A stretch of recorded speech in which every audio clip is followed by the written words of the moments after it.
Hey guys, today we're pulling back the sandy curtains of time, venturing deep into the sun-baked heart of ancient Egypt. Imagine, if you will, the desert breeze whispering secrets across the dunes, the faint scent of myrrh hanging in the dry air, and the distant, rhythmic clang of a stonemason's chisel. You're standing on the very edge of the Nile, its life-giving waters snaking through a landscape where gods walked among mortals, and the line between life and death felt remarkably blurry.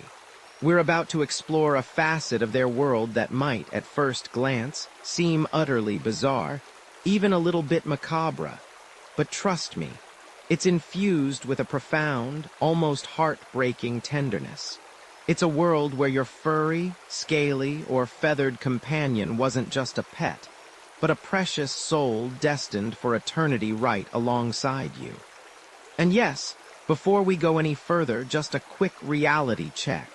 While we're talking about mummification today, you probably won't survive this journey with your modern sensibilities entirely intact.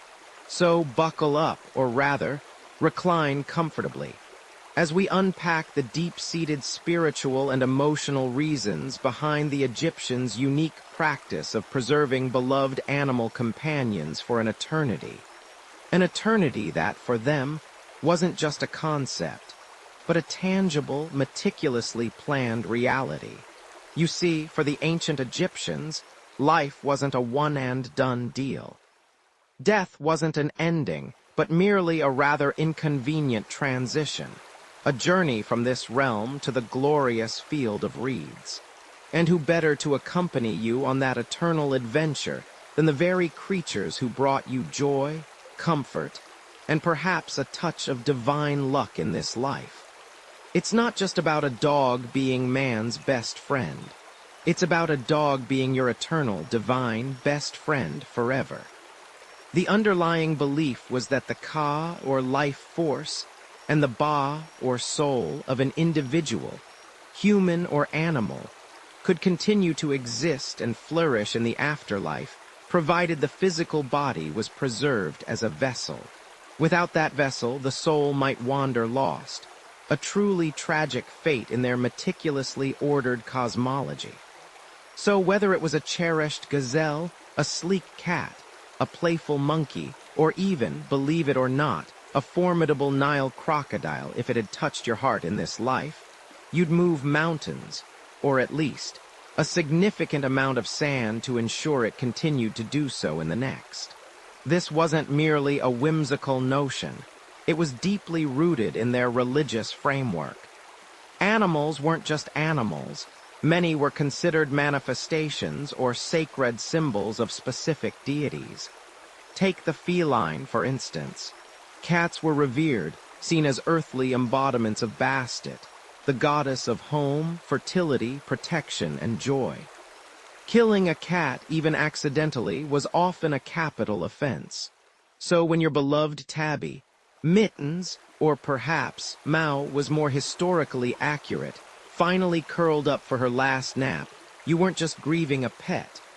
You were mourning a small, purring fragment of the divine, and ensuring her safe passage was paramount. The ibis, with its long, elegant beak, was linked to Thoth, the god of wisdom and writing. Crocodiles, those ancient, powerful reptiles, commanded respect and fear, embodying Sobek, the god of the Nile's fertility and protector from its dangers. To mummify such creatures wasn't just an act of pet ownership. It was an act of profound piety, a tangible prayer offered to the gods themselves. You were, in essence, sending a carefully wrapped divine message straight to the celestial post office.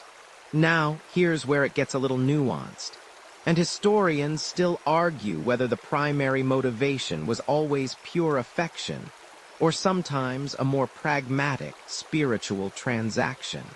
While many animals mummified were indeed cherished companions, evidence suggests a vast number were specifically bred for mummification. Imagine, if you will, vast temple complexes, not just as places of worship, but as sprawling, ancient pet farms dedicated to producing a steady supply of sacred animals. Kittens, puppies, small birds, even young crocodiles destined to become votive offerings.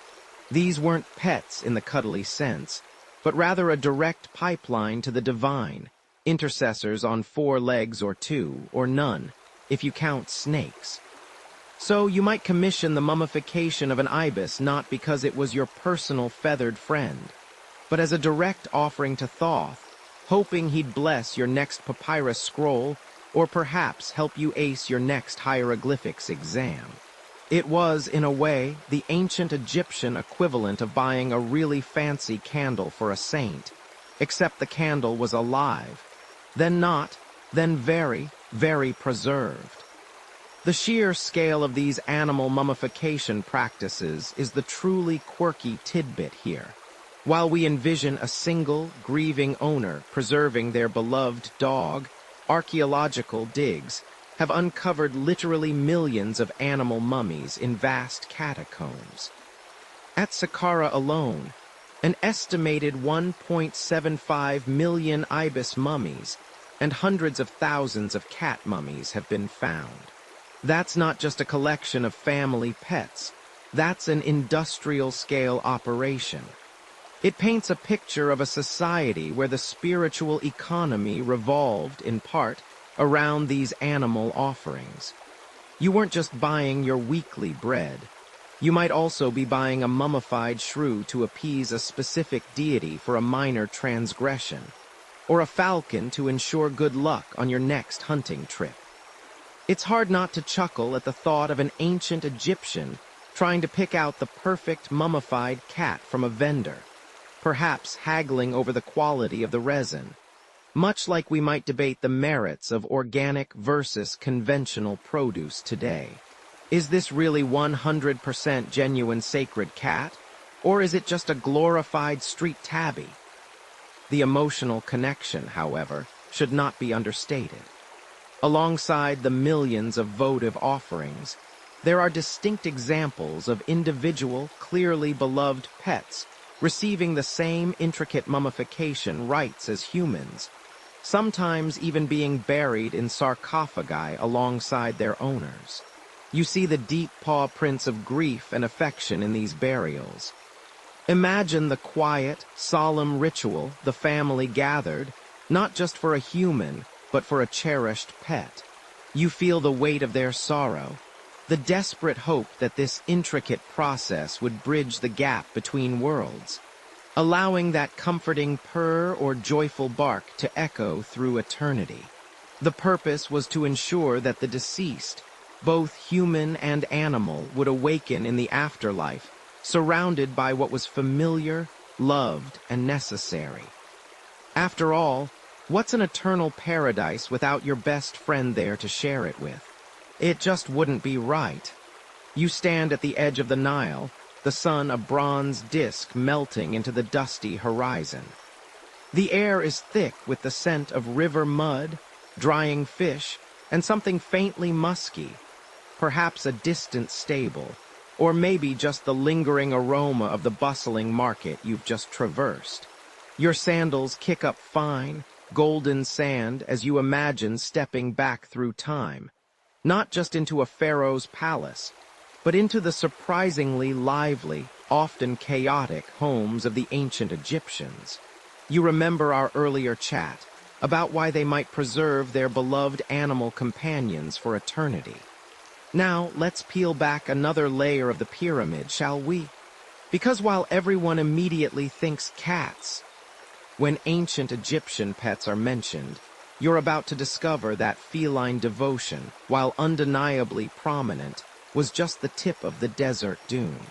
Imagine, if you will, the domestic soundscape of an ancient Egyptian villa. Yes, you'd hear the purr of a well-fed moggy, perhaps the elegant swish of a sacred cat's tail as it surveys its domain from atop a papyrus scroll. But listen closer. Can you hear the excited yaps of a saluki, its slender body a blur of motion as it chases a thrown stick across a sun-drenched courtyard?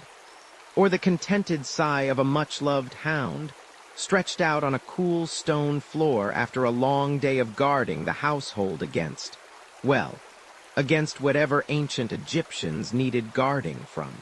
Perhaps the occasional cobra, or maybe just an overzealous tax collector. Dogs, you see, were as integral to Egyptian life as they are to many of ours. From the sleek, swift hunting dogs depicted in tomb paintings, assisting their masters in bagging gazelles and wild fowl, to the more robust, mastiff-like breeds used for protection, and even the smaller, curly-tailed companions that snuggled on laps, dogs were cherished. They had names often simple, descriptive ones like Brave, Reliable, or Blackie, and were seen not just as tools but as family members. Many were buried with care, sometimes even in miniature sarcophagi, their faithful presence desired in the afterlife. It makes you wonder, doesn't it, if your own canine companion would be up for an eternal game of fetch. But the Egyptian household, like a particularly eccentric zoo, held far more than just canines and felines. Picture a mischievous monkey, perhaps a baboon, chattering from a perch near an open window, its intelligent eyes watching the world with an unnervingly human-like curiosity. These primates were popular, valued for their intelligence and entertaining antics. They were often depicted on leashes, sitting on chairs, or even helping with tasks like harvesting fruit. Imagine trying to explain to your landlord that your new pet is a baboon. Oh, he's very clean mostly. Just enjoys reorganizing the spice cabinet. Some were even trained to pick dates from palm trees or perform tricks, making them the ultimate ancient Egyptian party trick. Though one wonders how many priceless vases met their end thanks to a monkey's curious grasp. Then there were the birds. Oh, the birds. Not just the chickens and ducks raised for food, but magnificent creatures kept purely for companionship and their symbolic power. Falcons, with their piercing gaze and majestic flight, were often associated with the god Horus, making them highly revered. You might find one perched on a special stand, its sharp talons carefully trimmed. Ibises, with their long, elegant beaks, were sacred to Thoth, the god of wisdom and writing. While often kept in temple enclosures in vast numbers, individual families might have housed a revered ibis, perhaps believing its presence brought good fortune and intellectual clarity. And imagine the flutter of colorful doves or pigeons, kept in elaborate dovecotes, not just for their meat or messages, but simply for the beauty of their flight and their gentle cooing. Now, let's step into the realm of the truly exotic. You're strolling through a wealthy estate, the air cooler beneath the shade of date palms, and suddenly you see it. A gazelle. Its graceful form, its large, liquid eyes, its delicate legs poised as if ready to spring away at any moment. Gazelles and other antelopes were sometimes kept as pets, perhaps for their beauty, their rarity, or as symbols of status. To own such a creature would have been a clear declaration of wealth and influence. Imagine the effort involved in feeding and maintaining a wild animal like that, especially without modern veterinary medicine.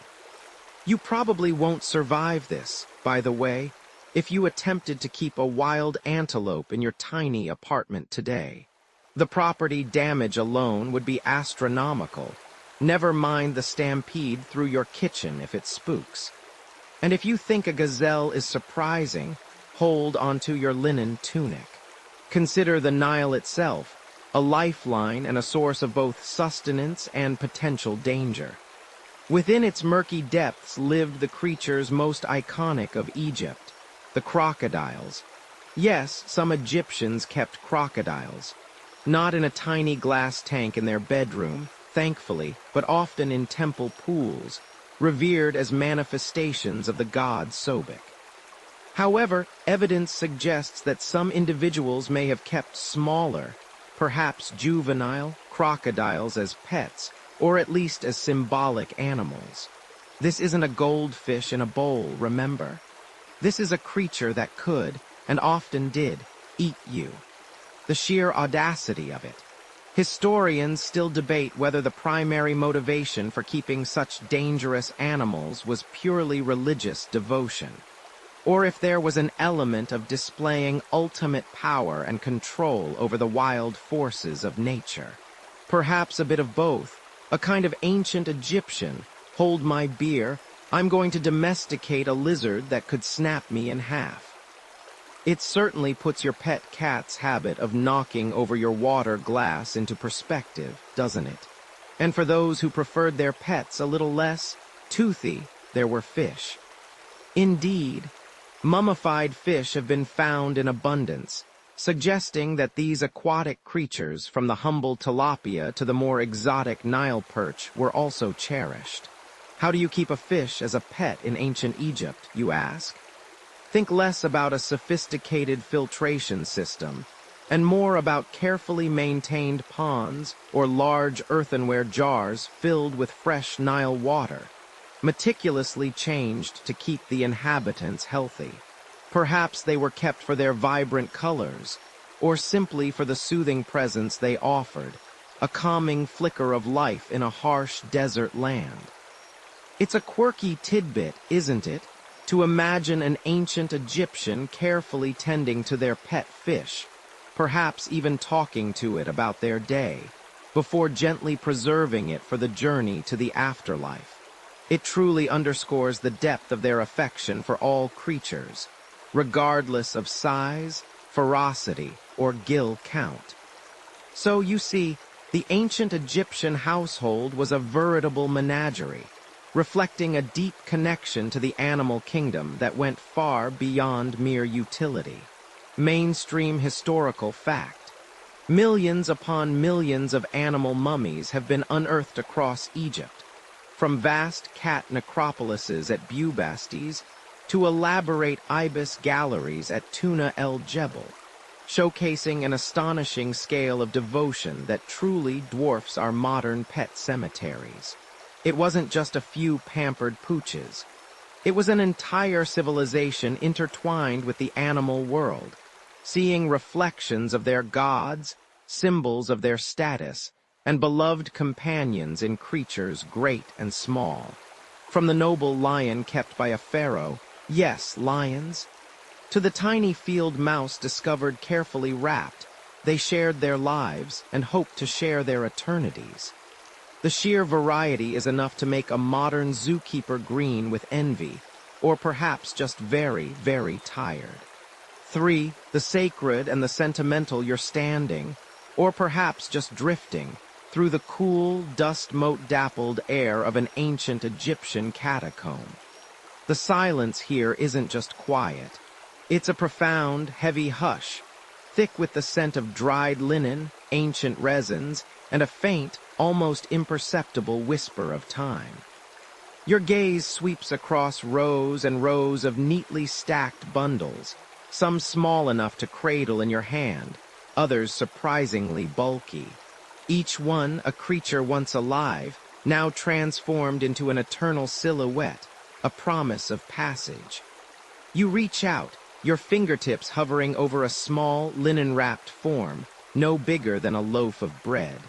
Is this the cherished family cat, pouncer, beloved companion through long Nile evenings? Or is it a sacred offering, destined for the gods, one of hundreds, perhaps thousands, prepared for a grand religious ceremony? This, my friend, is where the ancient world gets wonderfully, fascinatingly tangled. And let's be real, if you were one of the embalmers working here day in and day out, figuring out which would be the least of your concerns, you probably won't survive this job without a very strong incense habit. The Egyptians, bless their cotton or linen, socks, had a complex, multi-layered relationship with animals. It wasn't just, oh, cute fluffy, or let's appease the crocodile god Sobek. Often, it was both, or somewhere in between, blurring the lines in ways that still make modern archaeologists scratch their heads, gently, so as not to disturb the dust. On one paw, you had your purely votive mummies. Think of these as living prayers, offered en masse to specific deities. If you wanted to ask the goddess Bastet for good health or fertility, you might offer a mummified cat. And not just any cat, oh no. These were often purpose-bred animals, raised in temple enclosures, sometimes treated quite well in life, sometimes less so, depending on the demand. Imagine vast temple complexes, not just housing priests and scribes, but also sprawling cat farms or ibis sanctuaries. These aren't your average barn animals, they're destined for divinity. When the time came, they would be ritually sacrificed, usually by breaking their necks quickly and one hopes mercifully, then embalmed, often quite crudely compared to human mummies, wrapped and sold to pilgrims. It was an entire industry, a bustling marketplace of piety. You'd walk into a sacred precinct, pick out your mummified cat or ibis from a vendor, hand over your ancient equivalent of pocket change, and deposit it in the catacombs as a dedication. The sheer scale of this practice is staggering. Mainstream historical fact: archaeologists have unearthed millions of mummified animals in vast subterranean galleries, particularly at sites like Saqqara and Tuna el Jebel. We're talking about catacombs literally crammed from floor to ceiling with cats, ibises, falcons, even shrews and fish. It's a testament not just to Egyptian religiosity, but also to their logistical prowess. Imagine the supply chain for that many animal mummies. Someone had to breed them, feed them, kill them, mummify them, wrap them, transport them, and then sell them. It was the ancient world's version of a fast food franchise, but for divine blessings. Excuse me, do you have any more of those lovely mummified ibises? My prayer for a bountiful harvest isn't quite cutting it. Then, on the other paw, you have the cherished household pets. These were the Fidos, the pouncers, the polyparrots of ancient Egypt. They lived alongside their human families, shared their homes, and when they passed, were mourned with genuine affection. These mummies weren't mass-produced offerings. They were individuals. You find them buried with their owners, sometimes in small, custom-made coffins, occasionally still wearing their collars. The embalming for these beloved companions was often far more meticulous, reflecting the care and love they received in life. They weren't just generic animal forms. You could still make out the distinct features of the dog or the cat beneath the linen. Think about it. You've spent years sharing your bread and fish with your loyal hound. When he passes, you wouldn't just toss him into a communal pit. You'd want him to join you in the afterlife, right there by your side, ready for another fetch session in the field of reeds. It's a beautifully human sentiment, transcending millennia. And this is where the scholarly debate gets interesting. Historians still argue whether the line between a votive offering and a beloved pet was always clear-cut. Could a family pet, especially one considered particularly intelligent or beautiful, also serve as a votive offering when it died naturally? Perhaps its mummified form was placed in a temple, not just for its own afterlife journey, but also to bring blessings to its human family. Conversely, did some of the temple-bred animals, particularly those destined for specific, high-status rituals, receive individual care that elevated them beyond mere commodities? We have examples of priests dedicated to the care of specific sacred animals, feeding them choice cuts of meat, and tending to their needs with a reverence usually reserved for royalty. So it's not simply sacred equals mass-produced, and pet equals unique and cherished. There's a fascinating gray area, a sort of Venn diagram where the circles of spiritual devotion and personal affection beautifully, confusingly overlap. Consider the quirky tidbit of mummified hedgehogs. While not as common as cats or ibises, archaeologists have discovered numerous instances of these spiny little creatures mummified, sometimes even with offerings of food. Were they pets brought in from the desert as amusing companions? Or did they hold a specific, perhaps minor, religious significance, linked to fertility or protection? The answers aren't always clear, leaving us to wonder about the daily interactions between Egyptians and these less-than-fluffy creatures. Imagine trying to give a hedgehog a bath. You'd probably need oven mitts and the patience of, well, an ancient Egyptian embalmer. So, when you encounter a mummified animal in your journey through these dusty halls, remember that it carries a story. It might be the anonymous prayer of a hopeful pilgrim, a tiny sacrifice made for a grand divine purpose. Or it could be the silent testament to a bond of love that outlasted life itself, a furry or scaly friend carefully prepared to walk beside its human companion through the eternal fields. It's a beautiful, if somewhat morbid, expression of connection, a testament to the fact that even in death, some friendships are just too important to end. You stand at the edge of the embalming workshop, the air thick with the acrid scent of natron, the sweet earthy aroma of resins, and if we're being entirely honest, a distinct, slightly stomach-churning whiff of, well, animal. It's a sensory assault, really. Dust motes dance in the shafts of sunlight slicing through high, narrow windows, illuminating the focused faces of the embalmers as they prepare for the next step. You watch, perhaps a little too closely, as a seasoned priest, his linen kilt pristine despite the work, approaches a large wooden table. On it rests a sleek, beautiful cat, undoubtedly someone's cherished companion. Its eyes are closed in a perpetual slumber, its fur still soft. The reverence is palpable even here in this bustling, practical space. This isn't some back-alley operation, mind you. This is a highly skilled craft, a precise ritual. The Egyptians, you see, weren't just throwing some salt on Fluffy and calling it a day. This was science, magic, and art rolled into one very smelly package. And the first step for many, though not all, creatures on their journey to eternity is what we delicately call evisceration. You might be tempted to look away, but trust me, the ancients were not squeamish.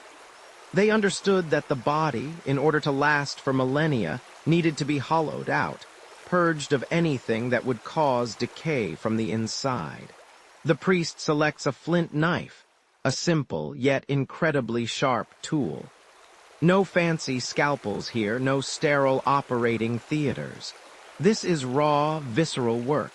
With practiced ease, he makes a careful incision, typically on the left side of the animal's flank. You might imagine a frantic, messy affair, but no. It's done with a surprising economy of motion, a respect for the vessel, even if that vessel is about to be, well, emptied.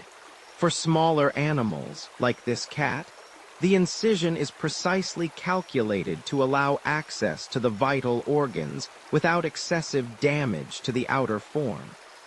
Imagine trying to do this with modern medical precision, but without any of the modern medical conveniences.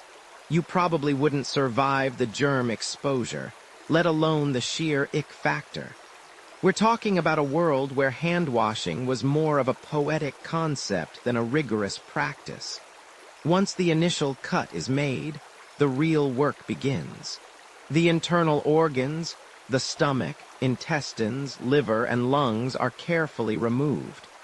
This isn't just a haphazard, scoop-it-out job. Each organ is treated with its own specific importance. For humans, these would be dried and placed in their own individual canopic jars, each protected by one of the 4 sons of Horus. For animals, it's a little different.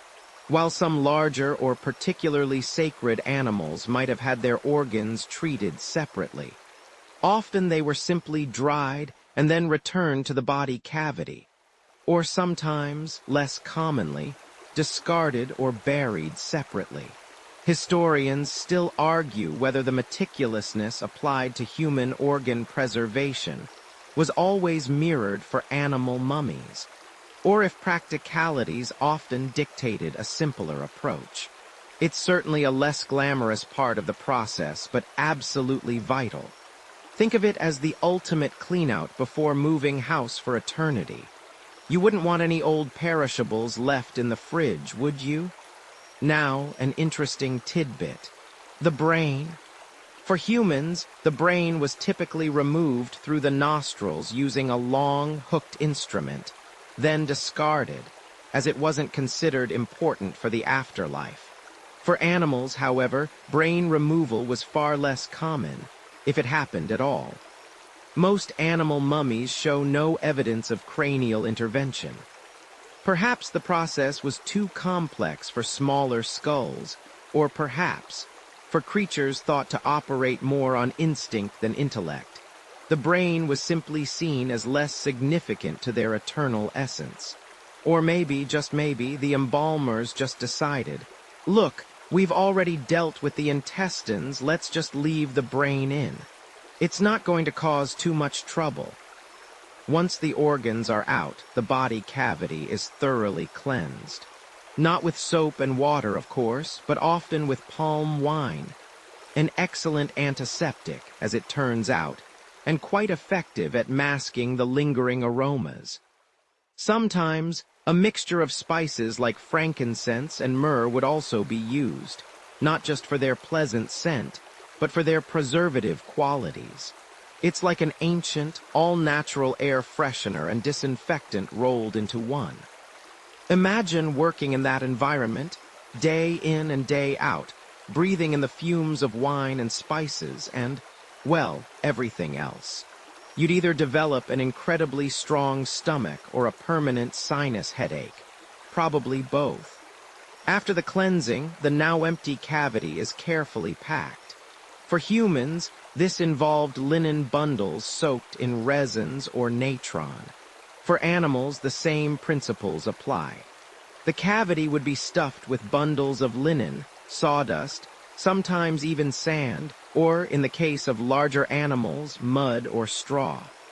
This packing served two crucial purposes. First, to absorb any remaining moisture, and second, to help the body maintain its natural shape during the drying process. You wouldn't want your eternally preserved dog looking like a deflated balloon, now would you? Appearance, even in death, was paramount. This stage, the evisceration and initial packing, could take several hours, depending on the size and type of animal.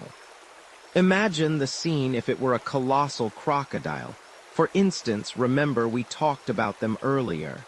Removing the organs from a creature that size would have been a monumental undertaking, requiring multiple embalmers, specialized tools, and a truly iron will. And the smell. Let's just say it wouldn't have been a candle scent you'd find in your local homeware store. It was a messy, meticulous, and profoundly important step in a journey that would ultimately transform a beloved pet or a sacred offering into a timeless symbol, a bridge to the afterlife, ready for the long, long sleep.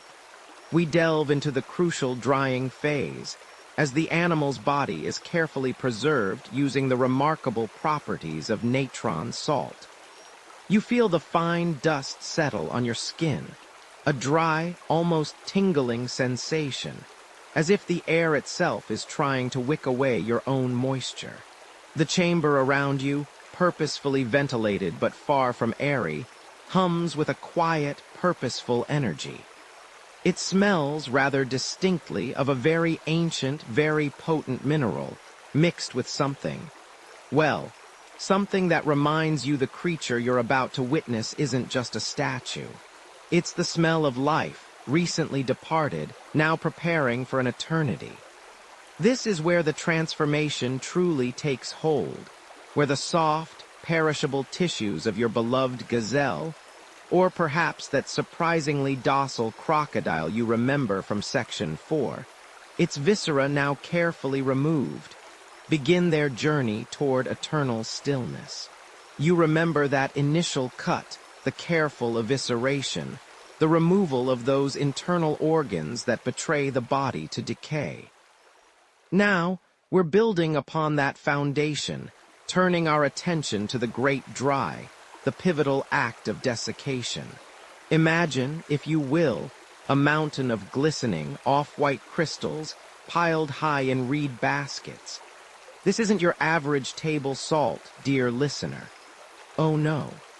This is natron, the ancient Egyptian secret weapon against the relentless march of time, a naturally occurring compound of sodium carbonate and sodium bicarbonate, with traces of sodium chloride and sodium sulfate.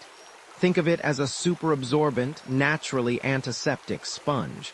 But instead of cleaning up spills, it's soaking up the very essence of decay. It pulls moisture out of anything it touches, leaving it parched, preserved, and utterly inhospitable to the bacteria and fungi that would otherwise turn flesh to dust. The embalmers, their movements practiced and precise, begin their work. You watch as they gently, but firmly, pack the now empty body cavity of our animal friend. Let's stick with that surprisingly large, surprisingly chill crocodile for a moment, with generous amounts of the coarse natron crystals. It's like stuffing a very unusual, very important cushion. Every crevice, every fold, every internal space is filled. You can almost hear the faint crunch as the crystals settle into place. This isn't a delicate sprinkling. This is a thorough, internal saturation designed to tackle moisture from the inside out. Then comes the full submersion. The crocodile's entire form is carefully laid out on a slanted board, ensuring any residual liquids can drain away. And then slowly, meticulously, the embalmers begin to bury it. Shovel after shovel, basket after basket, the sparkling natron cascades over the animal, forming a glistening white mound. Its eyes, once dark and reptilian, are now covered. Its powerful jaws, once capable of snapping shut with terrifying force, are now lost beneath a blanket of salt. Every inch of its external surface is completely enveloped, leaving no part exposed to the humid air or the insidious agents of decomposition. This process isn't quick. Oh no, patience is an Egyptian virtue, especially when dealing with the afterlife. For roughly 70 days, a number deeply significant in their astronomical and religious beliefs, mirroring the period the star Sothis, Sirius, was invisible in the night sky, the animal rests within its salty tomb. 70 days of silent, relentless dehydration. You could try this at home with a piece of fruit, maybe. Wrap it in salt. See what happens. But you probably won't survive this level of pungent dedication and meticulous observation, nor would you want your living space to replicate the distinct olfactory profile of an ancient Egyptian embalming workshop during this particular phase. Trust me on that one.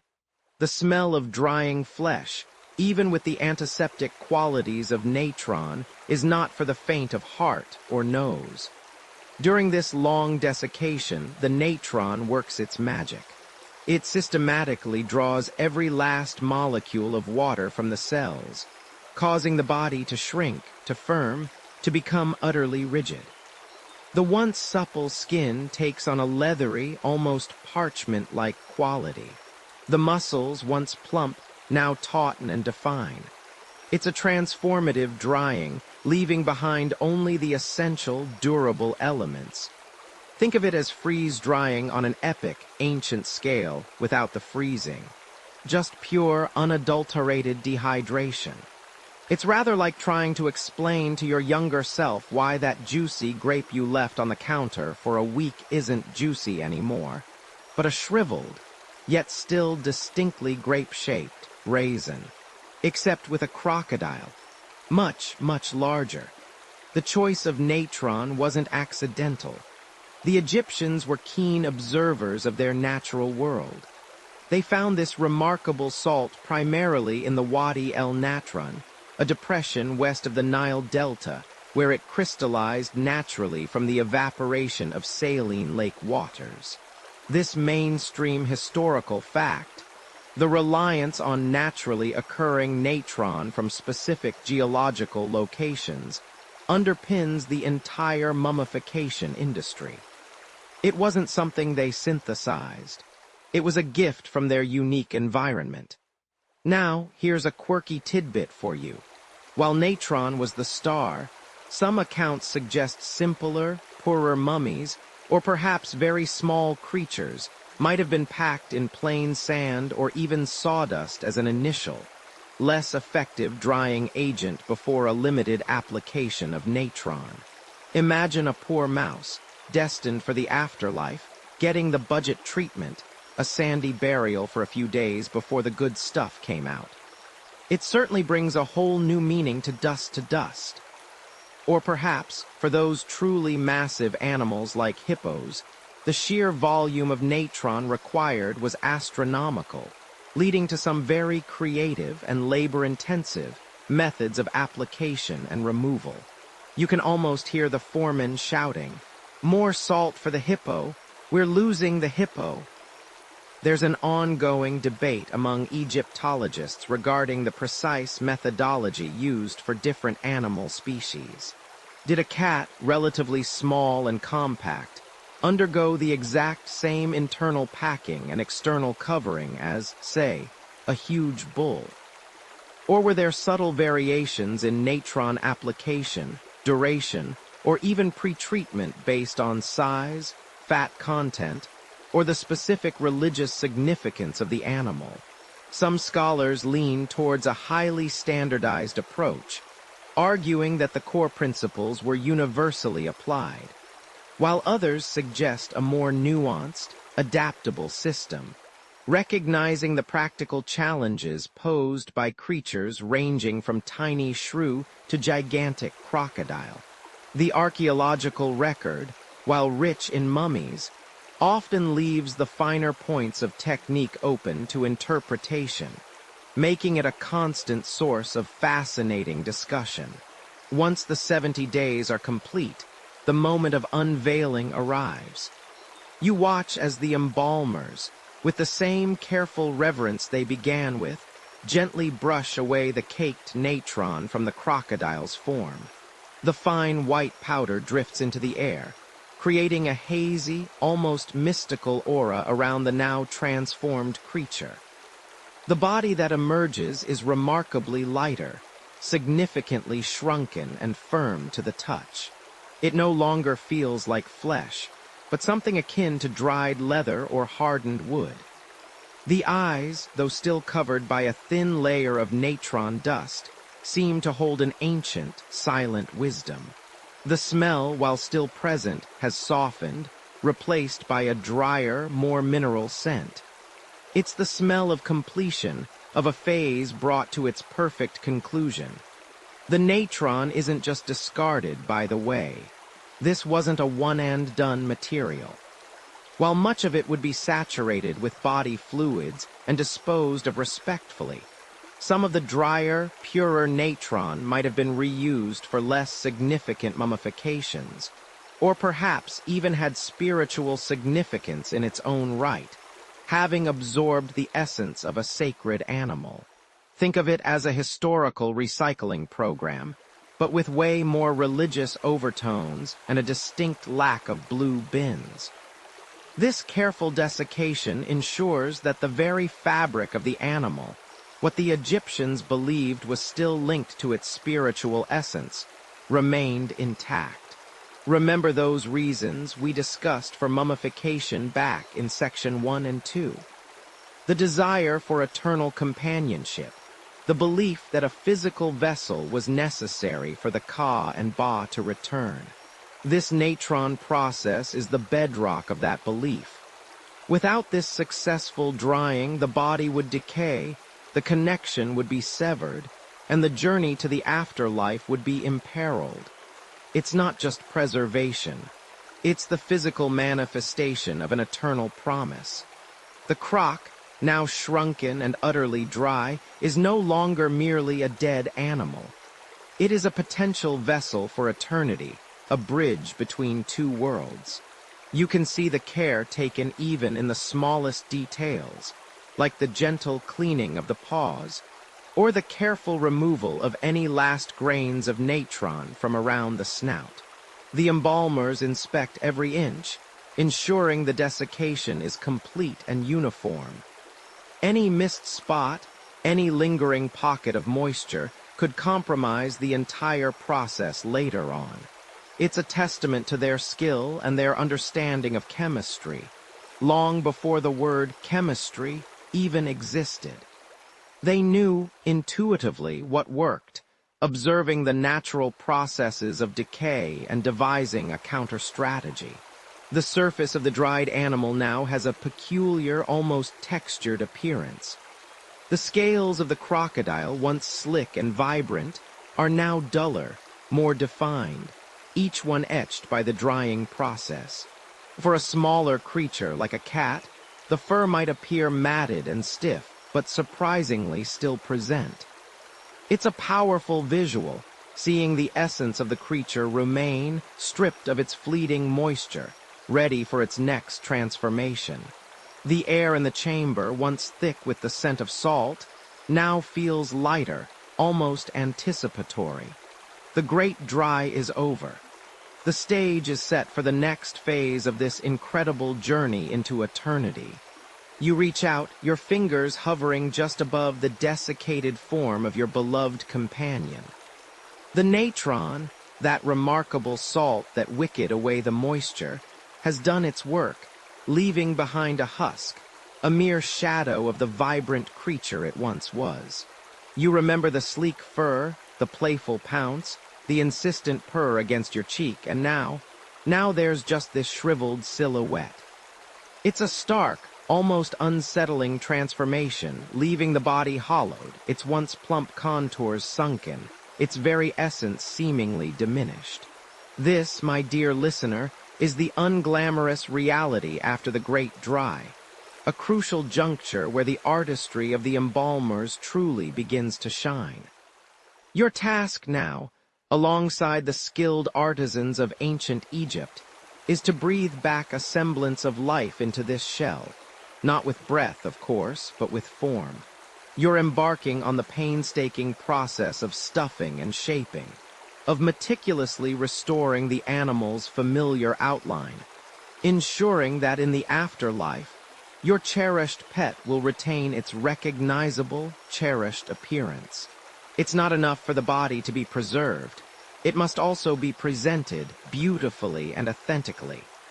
Imagine the work before you. The internal cavities, emptied of their organs, remember how those were removed back in the fourth section, sometimes through a small, almost surgical incision. Now yawn open, vast and empty. These spaces must be refilled, carefully, thoughtfully, to plump up the shrunken frame, to restore the natural musculature and curves that define your pet's unique shape. It's a bit like inflating a very old, very deflated balloon, but with far more precision and significantly less helium. And let's be honest, probably a lot more ancient Egyptian dust. The materials at your disposal are varied, chosen for their availability, absorbency, and sometimes their symbolic properties. You might find yourself gathering fine linen scraps, often the remnants of old garments or discarded bandages, meticulously torn and rolled. These soft, pliable wads are perfect for carefully pushing into smaller crevices, molding the delicate features of a bird's head or the expressive snout of a dog. Sometimes, a coarser material like sawdust, or even chopped straw, is used for larger cavities, particularly in bigger animals like the gazelle you might have seen grazing in your estate gardens. For a truly significant creature, perhaps a sacred baboon from a temple, or a particularly cherished crocodile, the embalmers might even resort to using sand, packed tightly to provide a firm, unyielding foundation for the body. This is no casual affair. Each handful is placed with intent, each push and pat calculated to mimic the living form. Then there are the more fragrant, almost luxurious options. Sometimes, embalmers would incorporate sweet-smelling resins or even finely ground spices into the stuffing mixture. Not only did these add a pleasant aroma to the preserved remains, a definite bonus when you're dealing with millennia-old mummies, trust me, but they also contributed to the overall preservation, acting as a natural repellent against insects and decay. It's like a very, very elaborate potpourri for the afterlife, though perhaps a tad more permanent than anything you'd find in a modern home. And if you think that sounds like fun, working with these ancient materials and the lingering scent of eternity, you probably won't survive the lingering reality of 4,000-year-old animal remains. Just a little reality check there. As you work, you become intimately familiar with the anatomy of your pet, feeling for the hollows, understanding where volume needs to be added. For a cat, you'd meticulously stuff the abdominal cavity, perhaps even the chest, to recreate that characteristic sleek yet robust form. For a bird, you might focus on restoring the roundness of the breast and the long, elegant lines of the neck. It's a sculptural process, really, using internal materials to dictate the external form. Once the initial stuffing is complete, the true artistry of shaping begins, primarily through the art of bandaging. This isn't just about wrapping. It's about compression, contouring, and creating a final, polished surface. You begin with the inner layers, often fine linen strips wound tightly around individual limbs, then around the torso, gradually building up the layers. Each strip is carefully smoothed, each turn ensuring that the stuffing remains in place and the desired form is maintained. It's like an ancient Egyptian version of a very particular kind of tailor, ensuring every seam is perfect. You can almost hear them muttering about getting the right fluffiness for the afterlife. For animals with distinct features like ears or tails, extra care is taken. These delicate appendages might be separately padded and then carefully wrapped to maintain their natural curve and shape. Sometimes, for larger, more complex animals like a baboon with its distinctive muzzle, external splints or small wooden supports might even be incorporated within the bandages to provide additional structural integrity, preventing any sagging or distortion over time. This meticulous attention to detail wasn't merely aesthetic, it was also practical. A well-stuffed and tightly bandaged mummy was more resistant to the ravages of time and environment. The compact form helped to maintain its integrity, ensuring that the deceased pet would remain perfectly preserved for its journey into the Jewett. Mainstream historical fact: the use of resin-soaked linen pads and various organic materials like sawdust, sand, or even grains for stuffing was a standard practice in ancient Egyptian mummification, applied to both humans and animals to restore the body's natural contours after desiccation. Quirky or fringe tidbit: in some extremely rare cases, archaeologists have found small mummified animal hearts, perfectly preserved, tucked back into the chest cavity of a mummified animal, suggesting an almost unprecedented level of care and a desire to return everything to the body, even if symbolic. It's an almost unbelievably tender gesture, given the usual processes. Open scholarly debate phrase. Historians still argue whether the choice of specific stuffing materials was purely pragmatic, based on availability and restorative properties, or if certain materials held deeper, perhaps forgotten, symbolic or ritualistic significance beyond their practical applications. Was that specific type of sawdust chosen because it came from a sacred tree? We may never truly know.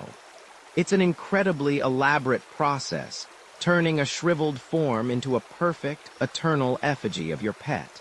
They were, in essence, the original masters of extreme pet makeover, taking a desiccated canvas and transforming it into a masterpiece ready for its eternal portrait. And as the final layers of linen are smoothed into place, you step back, admiring the work. The form is restored, the contours re-established, the very presence of your beloved companion seemingly brought back to life, ready for the next stage of its journey into eternity. You feel the crisp, slightly coarse texture of the linen as it's unrolled, hundreds of meters of it, ready for its sacred purpose. The air, already thick with the scent of natron and embalming oils from the previous stages. Remember how we discussed that meticulous desiccation process, leaving the body brittle and dry, and then the careful restuffing to restore a semblance of its former self. Now carries a faint, sweet aroma of resin, a sticky golden-brown substance being warmed nearby. This isn't just about covering up. It's an art, a ritual, and frankly, if you were the one being wrapped, you'd probably feel a tad claustrophobic, but also, perhaps, a strange sense of protective enclosure. You probably won't survive this, but hey, at least you'll be stylishly preserved. Now imagine your beloved pet, perhaps that sleek, elegant cat we talked about earlier, or even one of those substantial sacred baboons, resting on a clean mat. The embalmers, often priests with generations of inherited knowledge, approach with a solemn focus. They don't just randomly throw strips of cloth around. Oh no, this is a meticulously choreographed dance of fabric and form. The very first layers are often fine, almost sheer linen, wrapped directly against the prepared skin, sometimes infused with a light, fragrant oil. This is the intimate layer, the spiritual second skin that holds the body's integrity. You watch as they begin with the smaller extremities, each limb of the animal carefully wrapped individually, sometimes starting with the toes or paws moving upwards. Each tiny digit is separated, almost tenderly, then bound with narrow strips, layer upon precise layer. It's like watching someone meticulously wrap the most precious gift they've ever received, ensuring every angle is covered, every curve is honored. They're not just bandaging. They're sculpting with cloth, reinforcing the contours of the animal's body that were so carefully restored in the stuffing phase. Then comes the application of the warm resin. It's not poured on indiscriminately, but carefully brushed or drizzled between layers of linen. This isn't just for adhesion, though it certainly acts as a powerful adhesive, solidifying the linen into a protective shell. It also possesses antimicrobial properties, further sealing the body against decay and imparting a rich, dark color to the finished mummy over time. Think of it as ancient Egyptian superglue, but with a spiritual twist and a much better fragrance than anything you'd find in a hardware store today. As the wrapping continues, the strips get wider and the layers accumulate. For a cat, you might see them use strips perhaps 2 to 3 inches wide. But for a larger animal, like a gazelle or even a small crocodile, the strips could be much broader, sometimes up to 6 inches, to cover more surface area efficiently. The direction of the wrapping changes frequently. Horizontal, vertical, diagonal. creating complex geometric patterns that are not just aesthetically pleasing, but also structurally robust. This cross-hatching technique ensures uniform pressure and prevents any one area from being compressed too much, or conversely, too little. It's a testament to their understanding of physical mechanics, applied with devotional purpose. And nestled within these layers, a hidden treasure: amulets. Tiny charms, often made of faience, carnelian, or gold, representing various deities, protective symbols, or aspects of the afterlife. You might see a scarab beetle, a symbol of rebirth and regeneration, placed over the heart, or a tit knot, representing the goddess Isis for protection. These aren't just pretty baubles. They are miniature talismans, imbued with magical power, meant to safeguard the animal's journey through the underworld and ensure its well-being in the afterlife. The embalmers carefully positioned these between specific layers of linen, sometimes at crucial points on the body, to maximize their protective energies. This mainstream historical fact, the strategic placement of amulets, highlights the deep spiritual dimension woven into every thread of the mummification process. The sheer volume of linen used is astounding. For even a medium-sized cat, hundreds of meters of linen strips could be meticulously wrapped, creating a dense, protective cocoon. Imagine the textile industry needed to support this. It wasn't just old rags. Much of it was specifically woven for this purpose, ranging from coarser material for the bulk of the wrapping to finer, almost sheer linen for the innermost and outermost layers. Historians still argue whether some of the linen used for less prestigious animal mummies might have been recycled, perhaps from old household textiles, or if all of it was newly made for the funerary rites.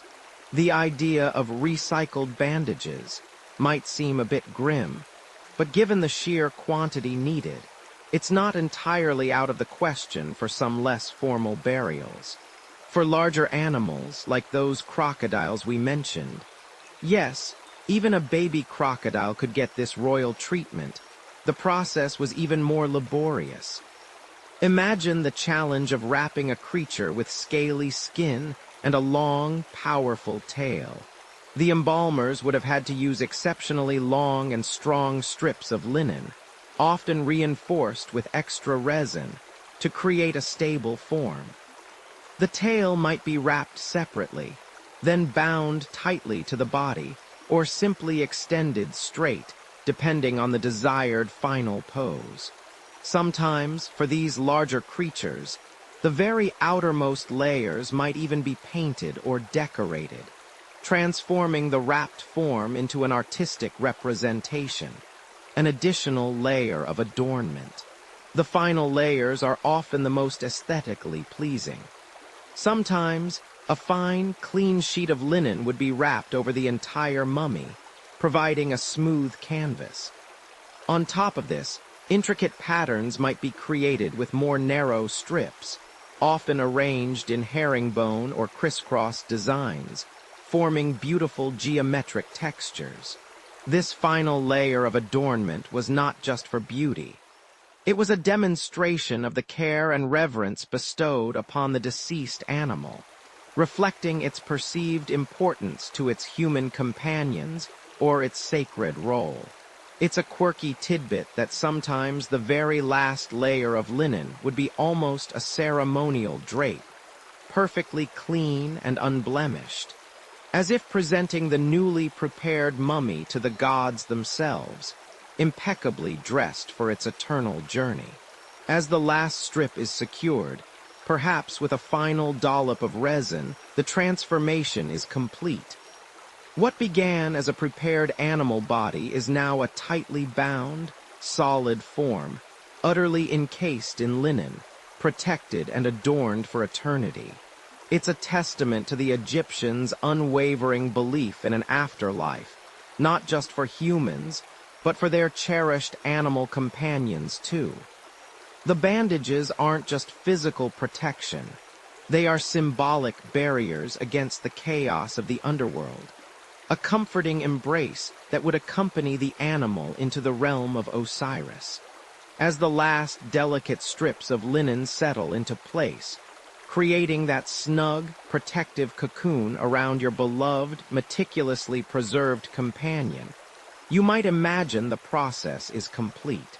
The little creature, perhaps a gazelle or a sleek cat, lies there, a perfect bundle of ancient textile artistry, ready for its eternal rest.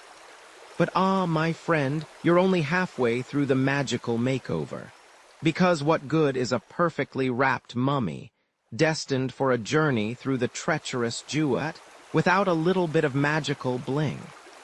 Think of it as the ultimate spiritual security system, installed layer by painstaking layer. Now picture this. The air in the embalming workshop, usually thick with the scent of natron and resins, a smell that, let's be honest, you probably wouldn't survive for more than a few days without developing an entirely new appreciation for fresh air, now carries a different aroma. It's the subtle, almost metallic scent of precious metals, the earthy smell of carved stone, and the fainter, sweet notes of oils used to anoint these tiny, potent talismans. The embalmers, those masterful artisans of eternity, aren't just wrapping, they're adorning.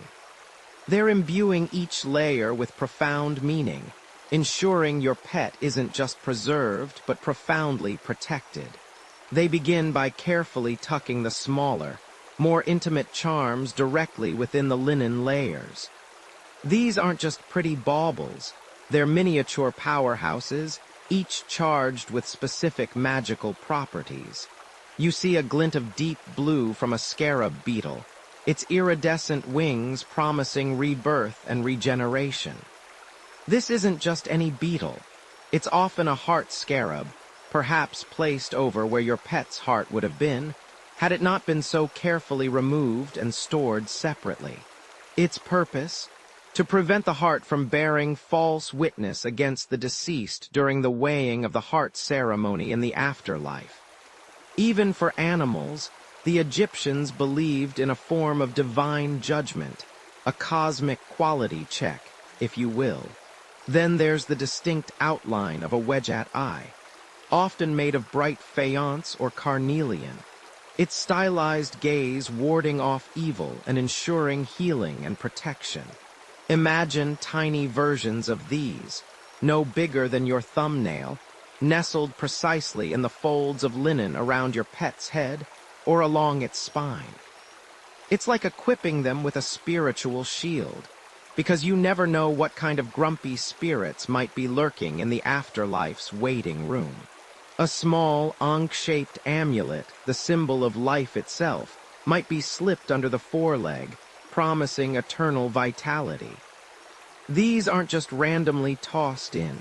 Each one has its designated spot, its magical job description. A common sight during this stage would be the Jed pillar, often depicted as a stylized backbone. This symbol of stability and endurance was vital. It ensured the structural integrity of the mummy. Yes, but more importantly, it was believed to stabilize the deceased's spirit, allowing it to transition smoothly from one realm to the next. Placing a Jed pillar within the bandages was like reinforcing the spiritual foundations, making sure your pet's journey wouldn't be derailed by any unexpected bumps in the ethereal road. As the wrapping progresses, larger, more ornate coverings come into play.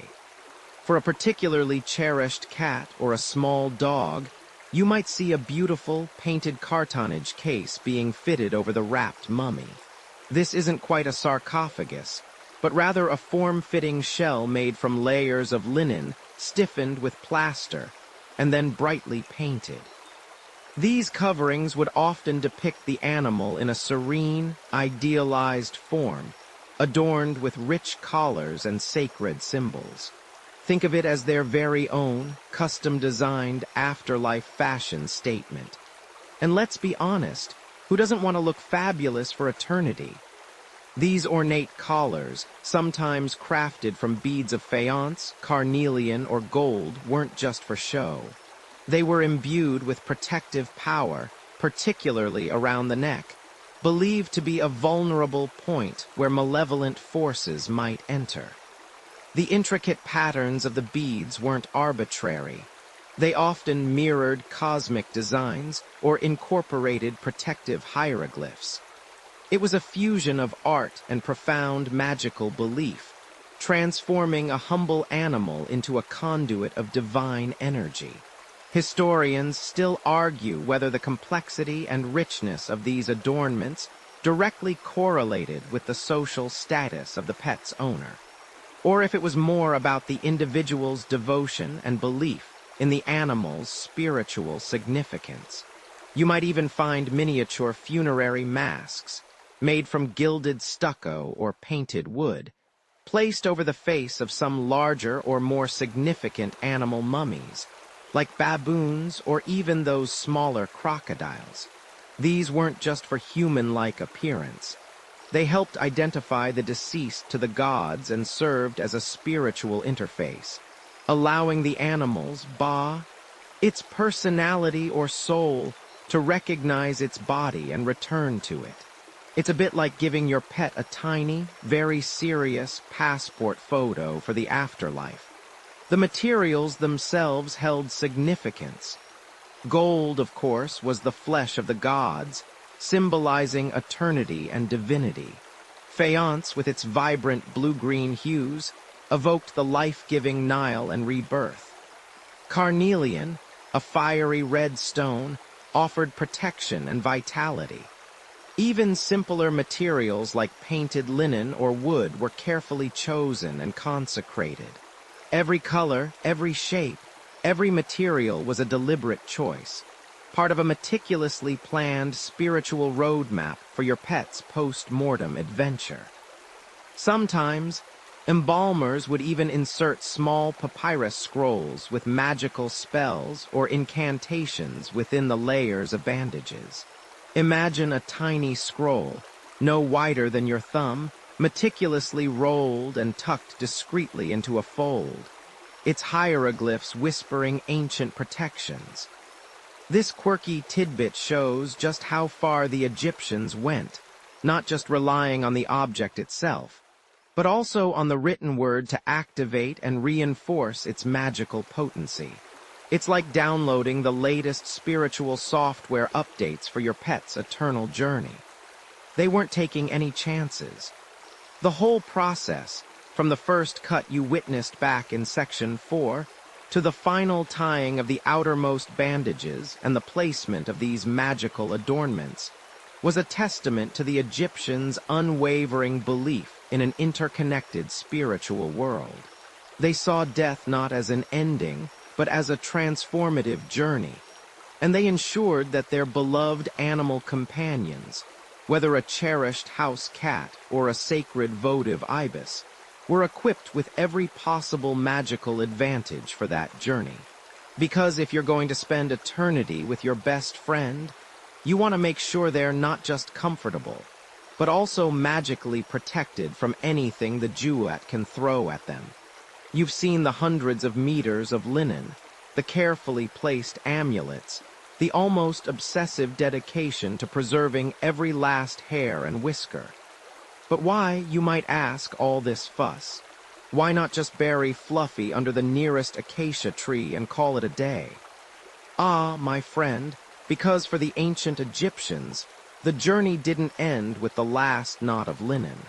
For them, death was merely a detour, a brief pause before a rather exciting, if sometimes perilous, road trip through the Jewett, their version of the underworld. And guess what?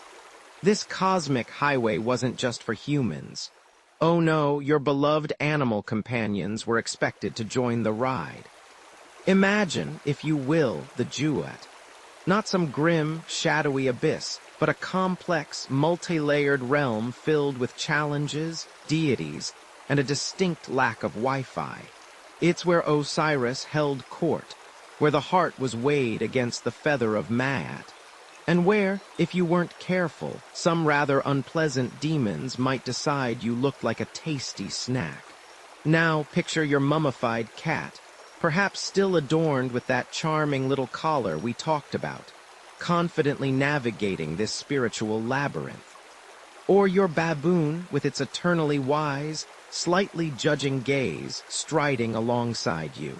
The Egyptians believed that just as humans had a Ka life force and a Ba personality soul that continued after death, so too did animals.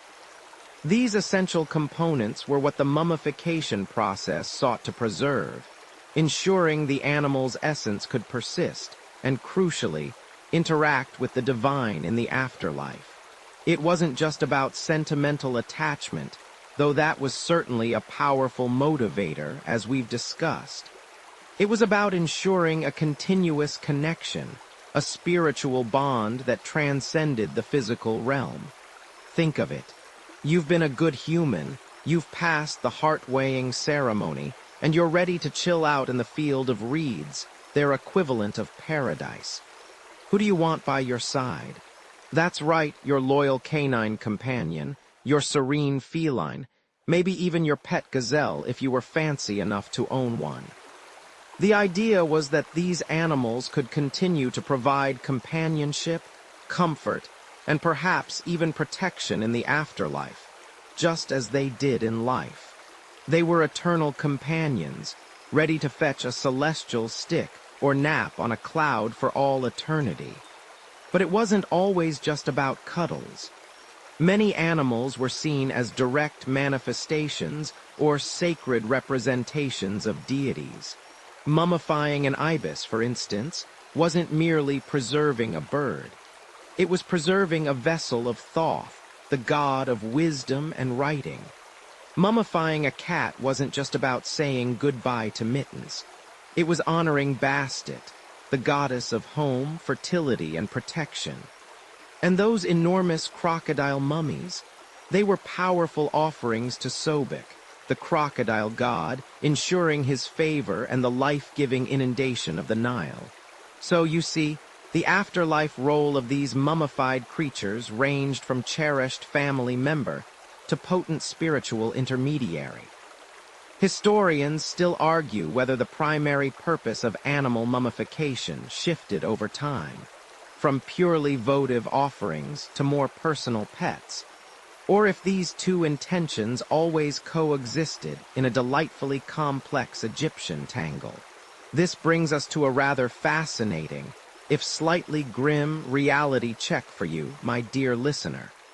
If you were an ancient Egyptian, especially one living near Kam Ombo, and you happen to be a particularly large, healthy crocodile, you probably won't survive this whole mummification business.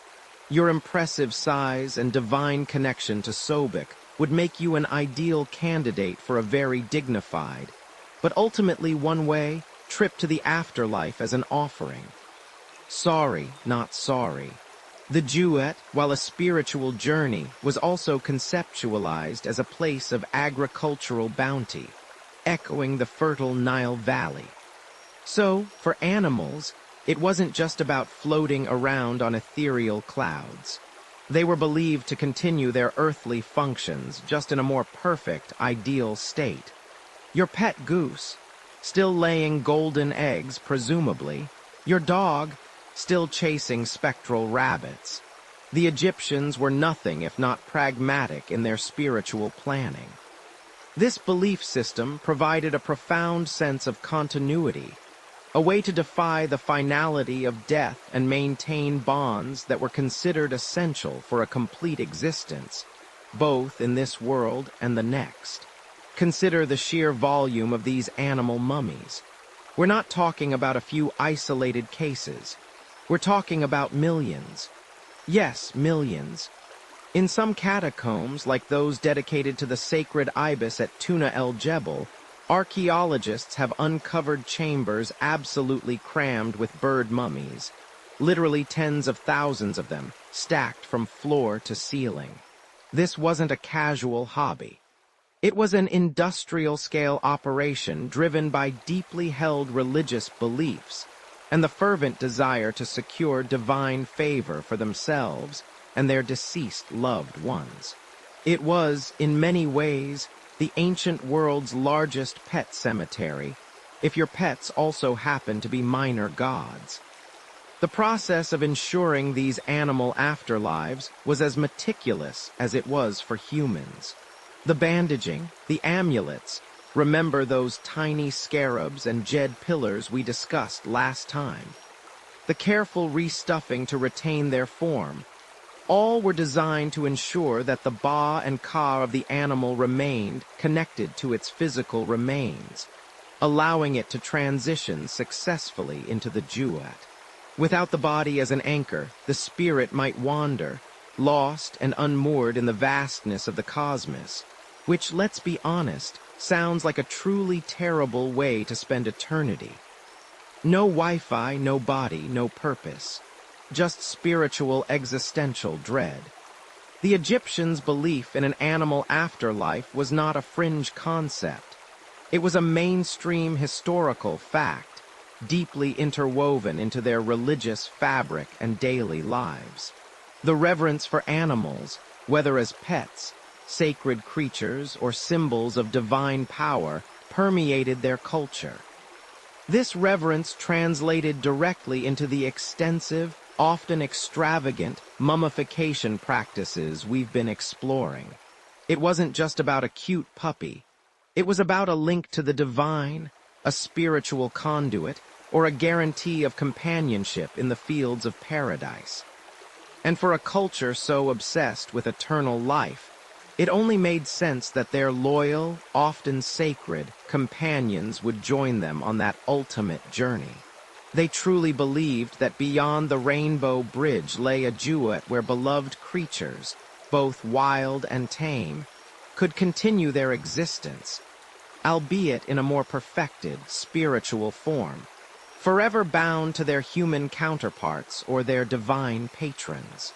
This comprehensive belief system highlights the intricate relationship between humans, animals, and the divine in ancient Egypt, a relationship that extended far beyond the realm of the living. The scent shifts now, as you stand just outside the innermost chamber of the embalming house. No longer the sharp, medicinal tang of natron you encountered in the drying rooms, but something richer, heavier, the sweet, earthy aroma of myrrh and frankincense, mingled with the faint, almost imperceptible undertones of, well, history. You peer inside, your eyes adjusting to the low, flickering light from oil lamps that cast dancing shadows across the walls. Here, in this sacred space, the mechanical work of preservation gives way to something far more profound. A figure moves with deliberate grace, draped in linen, his head perhaps adorned with the iconic jackal mask of Anubis, the god of embalming. This is the letter 1E25ER Seshta, the master of secrets, or more commonly, the embalming priest.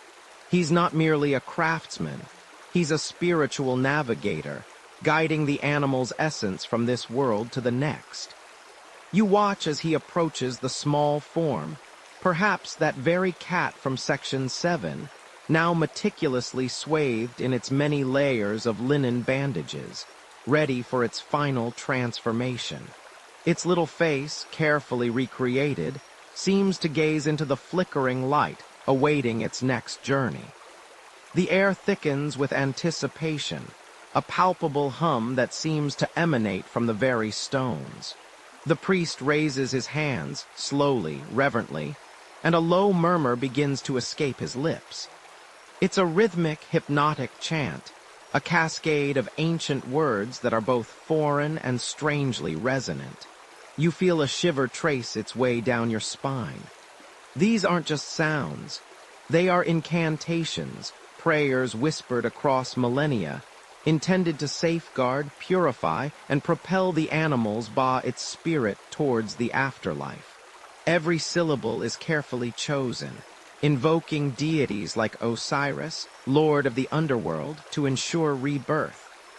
Thoth, the ibis-headed god of wisdom and writing, to record the animal's journey, and specific animal-headed gods relevant to the creature being mummified. For a cat, you'd hear appeals to Bastet, of course, the feline goddess of protection and joy. For a falcon, Horus might be called upon, the sky god. And for those surprisingly well-preserved crocodiles we mentioned earlier. Oh, you can bet the priest is making very polite requests to Sobek, the crocodile god of the Nile, perhaps offering a silent apology for taking one of his earthly manifestations for such a spiritual endeavor. You just hope he's not asking Sobek to smile for the camera, because that would be a very bad idea. The priest's voice rises and falls, a sonorous melody echoing in the enclosed space. He's reciting from sacred texts, perhaps from the Book of the Dead specifically adapted for animals, or perhaps from unique animal-specific ritual papyri that, sadly, largely haven't survived to our modern era. This is where a mainstream historical fact comes in. The primary priest involved in these rituals was often the lector priest, known as the Cariheb. His role was to read the sacred texts and incantations that would accompany the embalming process, ensuring that the correct divine formulas were uttered at each stage. He wasn't necessarily the one doing the messy work, but he was the one providing the spiritual backbone for the entire operation. You can almost feel the weight of these words, the millennia of belief imbued in them. They are not merely spoken, they are enacted. The priest might sprinkle sacred water, perhaps from the Nile itself, over the mummified form, purifying it one last time. He might anoint it with precious oils, the same fragrant resins used during the desiccation and stuffing phases, sealing the animal's connection to the divine. Each drop, each gesture is imbued with purpose, aimed at protecting the animal from the dangers of the Juat, the underworld, and ensuring its smooth passage to the blissful field of reeds. It's a lengthy process, these rituals and prayers, not a quick blessing and a hurried burial. Think of it as the ultimate spiritual send-off, the ancient Egyptian equivalent of a super deluxe, all-inclusive afterlife package. You might find yourself stifling a yawn, wishing for a quick coffee break, but the priest, well, he's probably got enough divine energy to keep going until dawn. If you tried to pull an all-nighter like this, surrounded by ancient spirits, and let's be honest, the lingering scent of, preserved things, you probably wouldn't make it to breakfast without a serious case of the wobbles. That's your cheeky reality check for the day, by the way. Ancient Egyptian priests were hardcore. And here's a quirky tidbit for you. While many of the mummified animals found were relatively small cats, ibises, falcons, there's evidence that even the larger, more formidable creatures like the aforementioned crocodiles received similarly elaborate, albeit physically more challenging, priestly attention. Imagine the sheer logistical nightmare of performing an anointing ritual on a 15-foot mummified croc. You'd probably need a ladder and a very brave assistant, hoping your incantations worked on the living parts of the croc that were definitely still around during the early stages of the process. Talk about a job hazard. The prayers also serve to imbue the bandages and amulets, remember those magical little charms from Section 8, with even greater power. The words themselves were thought to be living entities, activating the protective properties of the scarabs, the Ujat eyes, the tiny statues of deities tucked between the linen layers. It was a multi-layered shield, spiritual and physical, designed to safeguard the animal's journey. It's like setting up the ultimate firewall against any unpleasant afterlife pop-ups. Historians still debate the precise hierarchy of priestly involvement, questioning whether every mummified animal received the full, high-tier incantation treatment, or if the depth of ritual depended on the animal's status, purpose, and the owner's budget, of course. For example, did a common household dog get the same level of priestly attention as a sacred ibis destined for a mass burial site, or a pharaoh's beloved gazelle? The evidence suggests a spectrum, where some animals received only basic blessings while others, particularly those deemed sacred or especially cherished, were afforded the full spiritual red carpet treatment. It's almost like trying to figure out if your local pet cemetery offers a premium blessing package. The priest concludes his recitations, his voice tapering off into a whisper. He gently touches the mummified form, a final gesture of farewell and blessing. You can almost feel the air in the chamber settle, the spiritual energy, though still potent, now calmly directed. The animal's spiritual journey has begun, fortified by prayers as ancient as the Nile itself, guided by a priest whose hands are steady, whose voice is true, and whose belief is unwavering. It's a testament to the profound connection the ancient Egyptians felt with their animal companions, a connection so deep it transcended death and reached into the very fabric of the cosmos. The stage is set, not just for a burial, but for an eternal reunion woven into existence by ritual and reverence. The silence that follows is heavy, yet peaceful, filled with the echoes of ancient words and the promise of a journey well begun. You find yourself standing before it, not a cute little cat purring gently in your arms or even a stately gazelle. No, you're staring down the cold, scaly, and very much deceased form of an adult Nile crocodile. Its jaws, even in stillness, hint at the terrifying power that once resided within. You instinctively take a step back, because even in death, there's an aura of ancient, primal danger radiating from this prehistoric survivor. And you, my friend, are about to help mummify it. Let's be honest, you probably won't survive this mentally, let alone physically, without some serious back pain and maybe a few nightmares featuring giant reptiles. This isn't just a bigger version of the pet squirrel you wrapped up. This is a monumental task, a challenge that required truly specialized techniques and a workforce far beyond what was needed for your average canine companion. Think about it. A full-grown Nile crocodile can easily stretch 10 to 15 feet, sometimes even longer, and weigh hundreds of pounds. Moving such a creature, even a lifeless one, was a Herculean effort. It wasn't a matter of simply lifting it onto a table. It involved teams of individuals, perhaps using sledges or custom-built carts, meticulously navigating the narrow passages of the embalming workshop. Once positioned, the real work began, and for a crocodile, the process of evisceration presented its own unique set of problems. You remember how, for smaller animals, a careful incision allowed access to the internal organs.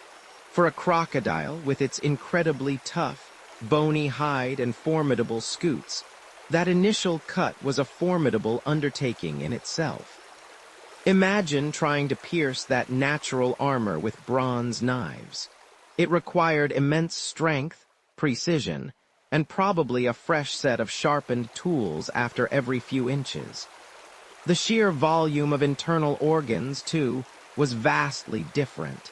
No small matter to remove the liver, lungs, and intestines from a creature of this scale. They weren't just scooped out. They had to be carefully extracted, likely in sections, and then prepared for their own separate preservation, often in miniature canopic jars or bundles, just like human organs. The stomach contents alone could have been a whole archaeological dig. Then came the desiccation phase, and if you thought drying out a cat took time, Try a creature with the mass and density of a small log. Natron, that magical salt we talked about, would have been needed in truly colossal quantities. You're not just sprinkling it on, you're burying this reptilian behemoth in a veritable dune of the stuff. The body cavity, now empty, would have been packed solid with natron, and the entire exterior covered layer upon layer. The drying time, too, would have been significantly extended, stretching from weeks to perhaps several months, all while ensuring constant air circulation to prevent decay. It's like trying to dehydrate a tree trunk. You need patience, vast resources, and a very dry climate. The logistics of sourcing and transporting that much natron to every embalming workshop capable of handling such a beast must have been a logistical nightmare, especially for smaller, more remote cult centers. Once adequately dried, the crocodile's form, much like any other mummified creature, needed to be restored. The process of natron drying tends to shrink and deform tissues, and with a crocodile's naturally rigid body, maintaining its formidable shape was crucial. This often involved stuffing the emptied body cavity with linen, sand, sawdust, or even bundles of rushes, carefully packed to recreate the animal's original imposing contours. Some larger mummies even show evidence of internal armatures or wooden frames used to provide structural support, ensuring the heavy body didn't collapse under its own weight during the long drying and wrapping process. Imagine trying to make a crocodile look lifelike again without it looking like a deflated balloon or a particularly sad hammock. It's an art form, really, a macabre taxidermy of the highest order. Now, for the wrapping. If a dog needed hundreds of meters of linen, a crocodile would have demanded thousands. You're not just neatly binding a small form, you're meticulously encasing a giant, often spiky and unwieldy mass. The bandages, cut into various widths, would have been wrapped with astonishing precision, layer upon layer, sometimes coated with resin or plaster to help hold everything in place and provide a smooth surface. Think about navigating those rough scales and powerful tail, ensuring every inch was covered, protected, and imbued with the necessary ritualistic significance. It would have been a collective effort, a team of priests and embalmers working in concert, perhaps for days on end, to complete the sacred task. The sheer manual labor involved, the repetitive motion of pulling and tightening those linen strips, is something most modern physical therapists would strongly advise against. And what about the adornments? While smaller mummies might have a few choice amulets tucked within their bandages, a crocodile mummy often received much grander treatment.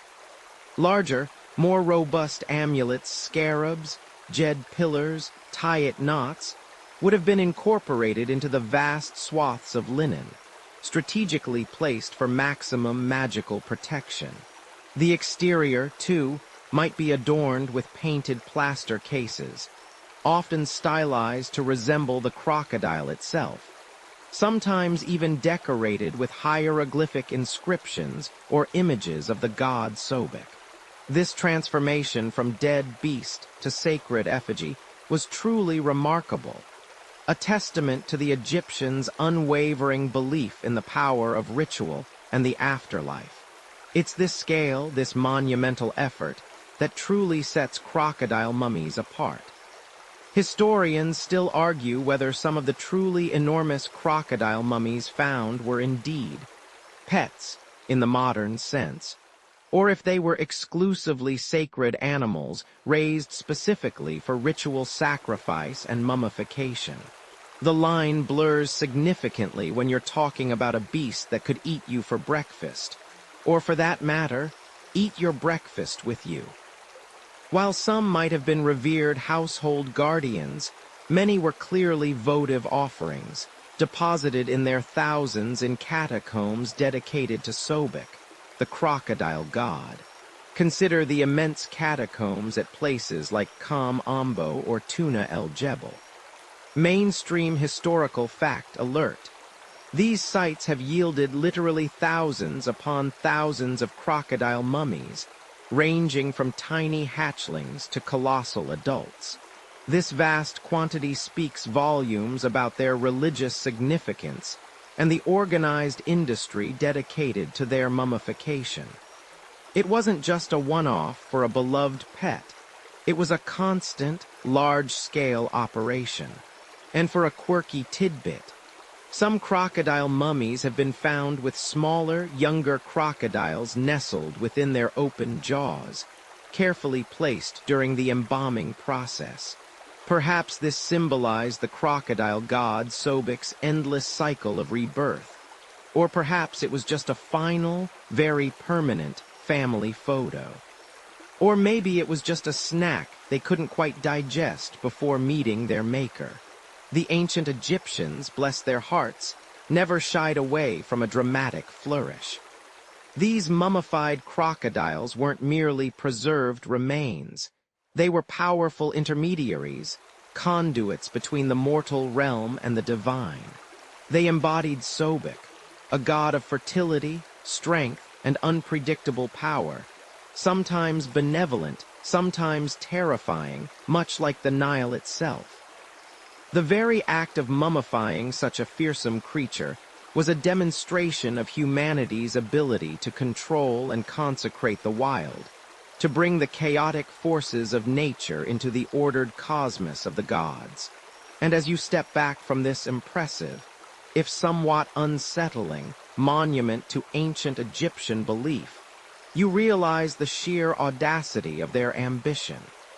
To bring even the most dangerous denizens of the Nile into the eternal embrace of the afterlife. You step back, perhaps a little lightheaded from the sheer scale of the mummified crocodile you just witnessed, and suddenly, the vastness of the enterprise truly hits you. It wasn't just a one-off miracle, a solo priest wrestling a giant reptile in some dusty backroom. Oh no, you're now pulling back the curtain on the grand spectacle, the orchestrated chaos, the surprisingly lucrative business of death itself. Specifically, the pet mummification industry. And trust me, dear listener, if you had to work in one of these ancient workshops, you probably wouldn't survive the smell alone. The reek of natron, resins, and, well, decay would cling to your clothes, seep into your very skin, and become your new signature scent. Forget about perfume. You just smell perpetually like a slightly too old potpourri of death. You're no longer just observing. You're immersed in the rhythmic hum of a bustling mummification workshop, a place that smells of frankincense and myrrh, mingled with the sharp tang of salt and something unpleasantly organic. This isn't a quiet temple antechamber. It's more like a highly specialized, somewhat macabre factory floor, often located just outside the city walls, conveniently downwind. Here, the air crackles with activity. You hear the low murmur of instructions, the rustle of endless linen, the clink of stone tools against clay jars. This isn't just about piety, it's about production. Every pet, from the humble household cat to the sacred ibis, or even, yes, another enormous crocodile, represents a transaction, a sacred service, and a vital part of the Egyptian economy. Think of it. The sheer volume of animal mummies discovered points to a mass production system. In certain catacombs, you find millions of mummified animals, birds, cats, dogs, even shrews. This wasn't just wealthy individuals preserving their pampered pooches. This was an industry driven by religious devotion, by pilgrims seeking votive offerings for their gods, and by people simply wanting their beloved companions to cross that rainbow bridge with them. These workshops, often attached to temples or run by families with generations of embalming knowledge, were economic powerhouses. They employed a small army of specialized workers, each with their own distinct role in the complex dance of preservation. At the top, you'd have the chief embalmer, often a priest known as the lector priest, distinguished by his knowledge of the sacred texts and rituals. He's the project manager, the spiritual guide, the one who recites the incantations and ensures the process adheres to the divine laws. Beneath him, you'd find the cutters or preparers, skilled individuals who performed the initial incisions and eviscerations. This was a highly specialized, somewhat taboo role, as dealing with the internal organs was considered ritually impure. They're the ones who knew precisely where to make that careful cut, remembered from Section 4, to access the abdominal cavity without defiling the body too much. Then came the salters or natron specialists, the people who handled the crucial desiccation process with that amazing mineral, natron. They knew how to pack it just right, ensuring every crevice was exposed to its drying power, preventing putrefaction. Remember how effective that natron was? They were the masters of the dry clean, ancient Egyptian style. Further down the line, you'd encounter the washers and anointers, who cleaned the desiccated bodies and applied the various oils and resins. And then, the bandagers. Oh, the bandagers. They were artists in their own right, meticulously wrapping hundreds, sometimes thousands of meters of linen around the animal's form. This wasn't just for preservation, it was an art form.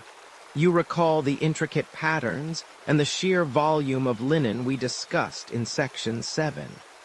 These workshops would have massive storerooms overflowing with bolts of linen, ready to be cut and applied.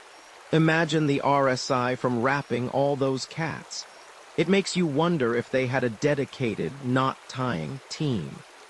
The economic aspects are fascinating. A mainstream historical fact is that mummification was a tiered service.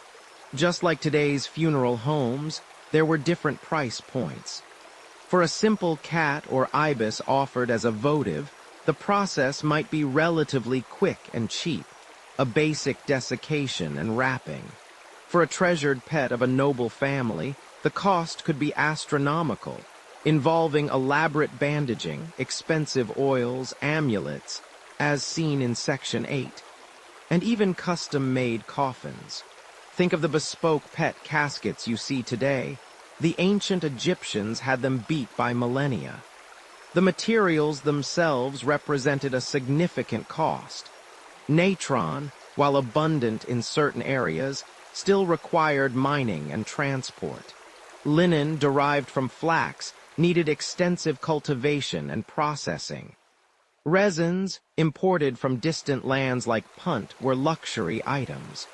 Frankincense, myrrh, cedar oil, these were not cheap. So the workshops were not just service providers. They were also importers, distributors, and material managers. They had to source, store, and apply these valuable commodities efficiently to maximize their profits.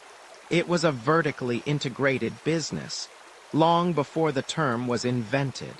A quirky tidbit that hints at the scale and business acumen of these operations is the discovery of mummy farms. In some areas, archaeologists have found evidence suggesting that certain animals, particularly those used for votive offerings like cats, ibises, and even crocodiles, were specifically bred in large quantities to meet the demand for mummification. Imagine vast temple complexes with dedicated cat breeding programs, or sacred lakes teeming with crocodiles, all destined for the mummifier's slab. It puts a whole new spin on the phrase pet project, doesn't it? It wasn't just about waiting for a pet to pass. It was about ensuring a constant supply for the religious market. Historians still argue whether these mummification workshops operated as entirely independent commercial ventures, or if they were largely controlled by the temples themselves, acting as an extension of the religious economy. Was it a competitive market, with different workshops vying for clients, or more of a regulated, guild-like system? The truth is likely a blend of both, with some independent artisans taking commissions and larger temple-affiliated operations handling the bulk of the religious offerings. You can almost picture an ancient Egyptian pet owner haggling over the cost of their beloved dog's eternity. "Look, I'm telling you, my Fluffy was a purebred. She deserves the premium wrapping, but my budget is more." Standard. The sales pitches must have been legendary. The workshops themselves were often multi-purpose. While mummification was their primary function, they might have also produced other funerary goods. The coffins, shabties, and various grave goods that would accompany both human and animal mummies into the afterlife. They were central hubs for the entire funerary industry, connecting the skilled labor, the raw materials, and the spiritual requirements of ancient Egyptian beliefs. It was a bustling, often aromatic, and undeniably vital part of life and death in the land of the Nile. Imagine you are standing at the entrance to a place that hums with ancient quietude, a silence so profound it feels as though the very air is heavy with forgotten whispers. You're not in a grand temple, nor a pharaoh's tomb, but rather, you stand on the cusp of an archaeological marvel that speaks volumes about the ancient Egyptian heart. A vast, dedicated burial ground for animals. You inhale, and the air is dry, ancient, faintly earthy, carrying the scent of millennia of undisturbed sand and stone. This isn't your average pet cemetery, mind you, with quaint headstones and manicured lawns. Oh no. This is something else entirely. You're about to descend into a labyrinthine underworld, a subterranean necropolis so immense, so densely packed with mummified remains, that if you suffered from claustrophobia, you probably wouldn't survive this experience without a serious case of the wobbles. You squint, adjusting your eyes to the dim light filtering into the opening. Before you stretches not just one burial chamber, but an intricate network of tunnels, catacombs, and shaft tombs, carved painstakingly from the bedrock. These are the final resting places for literally millions of animal mummies. Yes, you heard that right. Millions. It's an unimaginable number, a testament to a civilization's profound connection with the animal kingdom, both on a deeply spiritual, sacred level, and on a simply, endearingly domestic one. You take a step forward, the crunch of sand beneath your feet echoing in the vast space, and you begin to grasp the sheer scale of this ancient enterprise. Think of Saqqara, for instance, a name you might remember from tales of pyramids and pharaohs. But beneath its sandy surface lies a staggering secret. An entire subterranean city of the dead, reserved exclusively for animals. Here, you find sprawling galleries dedicated to falcons, ibises, baboons, and most famously, cats. Imagine corridors stretching for kilometers, lined from floor to ceiling with niches, each containing a mummified creature. It's like the ultimate, albeit slightly dusty, pet store, except all the occupants are very, very still. This is where you encounter a mainstream historical fact that continues to astound. Archaeologists have unearthed over 30 catacombs and shafts at Saqqara alone, with estimates of up to 8 million dog mummies, 4 million ibis mummies, and countless millions of cat mummies. It makes your local animal shelter's adoption rate look positively modest. You walk deeper, the air growing cooler, the silence more absolute. You might even brush against a crumbling wall, feeling the rough-hewn stone that holds so much history. The sheer dedication required to excavate and fill these spaces boggles the modern mind. This wasn't a quick weekend project. This was centuries of meticulous, laborious work. And it wasn't just Saqqara. Similar, though perhaps less vast, burial sites exist across Egypt. At Tuna, El Jebel for ibises and baboons. At Spios Artemidos for cats. And even Kam Ombo for the mighty crocodiles. Remember those colossal beasts from earlier sections. They needed their own special arrangements, naturally. You wouldn't want to accidentally trip over a mummified crocodile in a dark tunnel, would you? That's less sweet dreams and more eternal nightmares. Now, amidst the millions of votive mummies, those offered as religious dedications, perhaps to gain favor from a deity, you also find evidence of genuine, cherished pets. How do you tell the difference? Well, it's not always easy. Sometimes a smaller, more delicately wrapped mummy, perhaps with a simple collar still clinging to its linen, will hint at a domestic companion. Other times, the sheer quantity of perfectly identical, mass-produced mummies speaks to an industrial-scale operation. Here's a quirky tidbit for you. Among the millions of cat mummies, some burials contain mice mummies carefully placed alongside their feline companions. Were these intended as snacks for the afterlife? A final, delicious offering for Mittens on her journey through the Jewett? Or perhaps, in a darkly humorous twist, were they simply the unfortunate victims caught in the embalming process, destined to be eternal side dishes? Historians still argue whether this was a deliberate provision or just an accidental, yet common, addition to the mummified menu. The debate rages on, probably over ancient Egyptian artisanal cheese and wine, if we're being honest. You observe the varying quality of the mummification. Some are expertly preserved, every detail meticulously attended to, wrapped in hundreds of meters of fine linen, adorned with magical amulets you remember learning about. These were clearly expensive, perhaps even commissioned by wealthy individuals or priests for highly revered animals. Then there are others, crude and hasty, barely more than bundles of bones and fur, a quick dip in natron and a perfunctory wrap. It speaks to a tiered system, much like any other market. You had your premium mummification package, your mid-range, and your budget-friendly, just chuck it in the natron and hope for the best option. It truly was the business of death, after all, and even in death, economics played a role. It makes you wonder if they had a buy one, get one free deal on mummified mice. The sheer scale of these operations, the vastness of the cemeteries, raises an important open scholarly debate. To what extent were these sites driven by genuine religious devotion versus economic gain? Were the millions of ibis mummies, for example, primarily expressions of piety? Or were they part of a booming industry where cults bred birds by the thousands, mummified them, and sold them to pilgrims?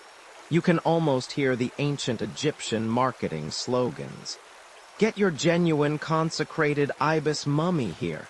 Guaranteed passage to the afterlife or your money back. Terms and conditions apply, no refunds after desiccation. The truth, as is often the case with ancient cultures, probably lies somewhere in the middle, a complex interplay of faith, commerce, and tradition. You imagine the scenes of procession, the long lines of pilgrims or grieving families, trudging towards these sacred grounds, perhaps carrying their beloved, newly mummified pet. Perhaps it was a gazelle, remembered for its graceful leaps, now carefully stuffed and shaped, its delicate hooves bound.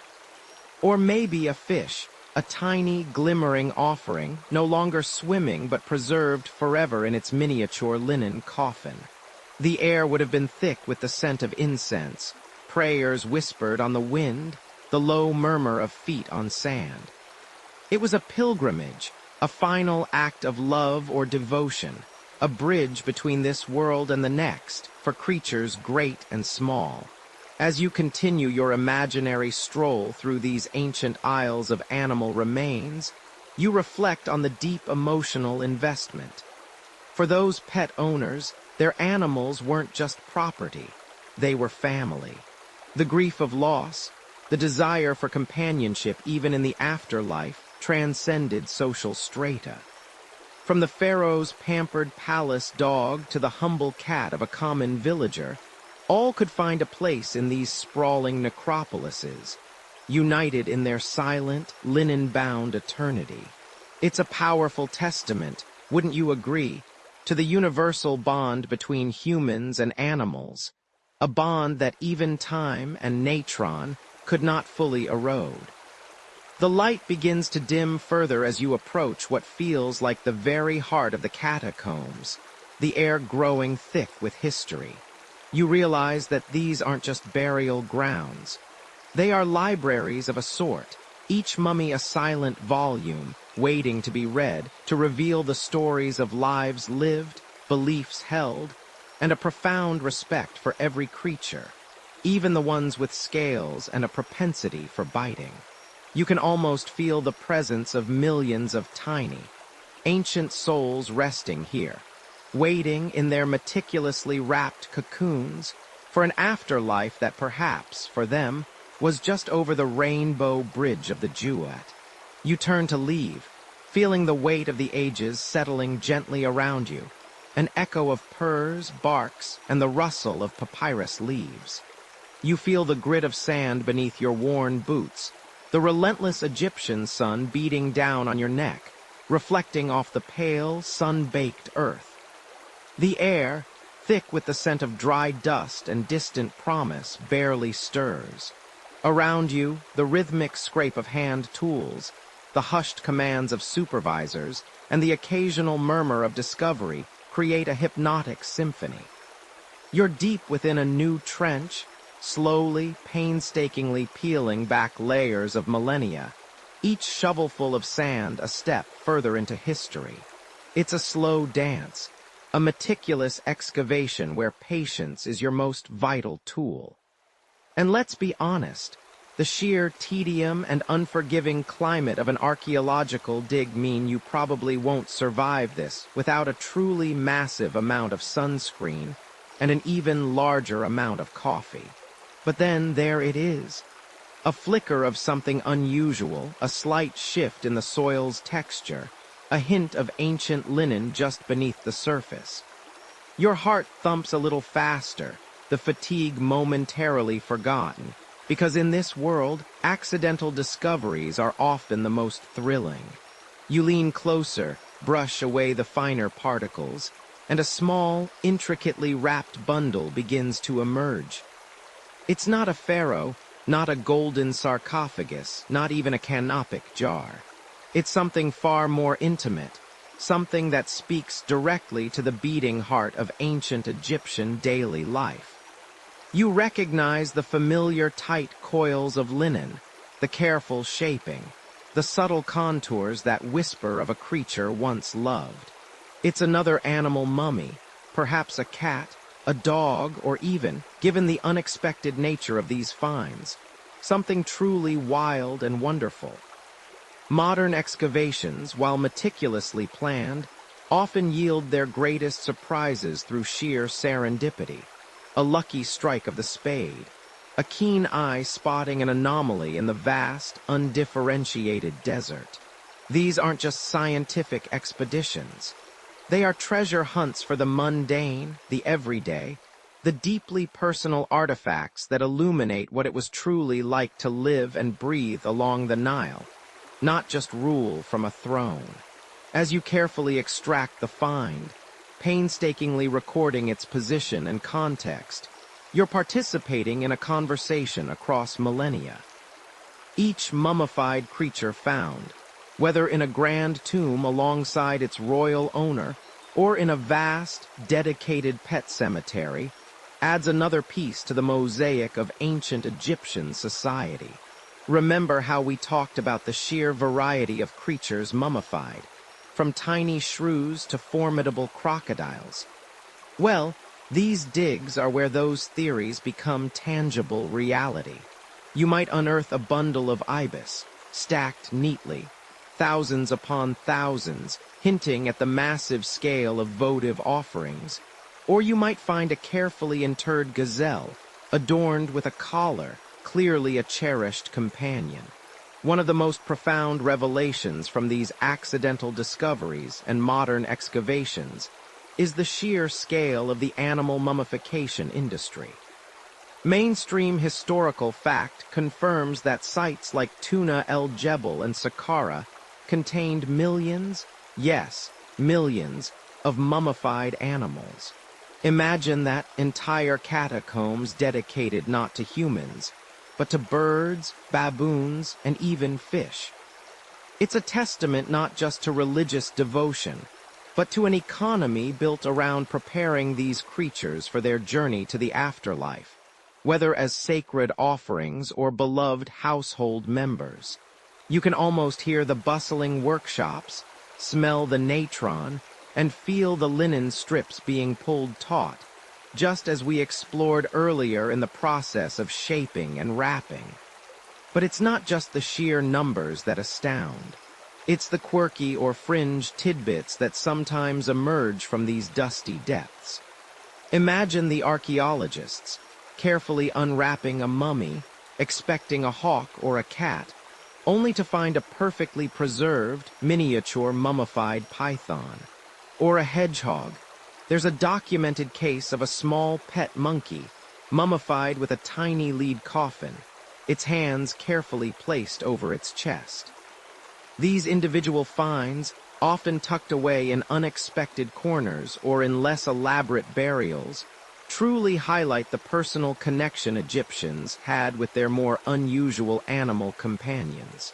It makes you wonder what kind of stories those ancient pet owners would tell, what antics their slithery or spiny friends got up to.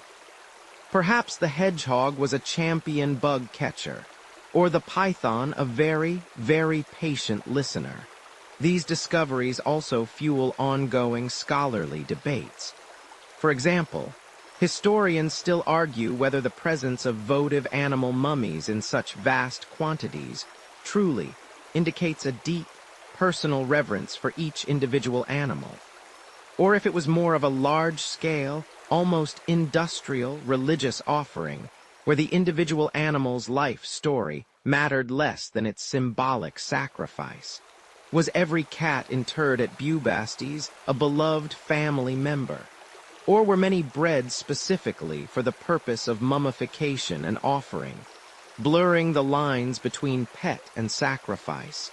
The lines are often blurry, with evidence pointing to both practices existing simultaneously. You see exquisite care in some mummified creatures, suggesting profound affection, while others show signs of more hasty mass production. Beyond the religious and emotional insights, modern excavations have utterly revolutionized what we learn about ancient Egyptian daily life through these animal mummies.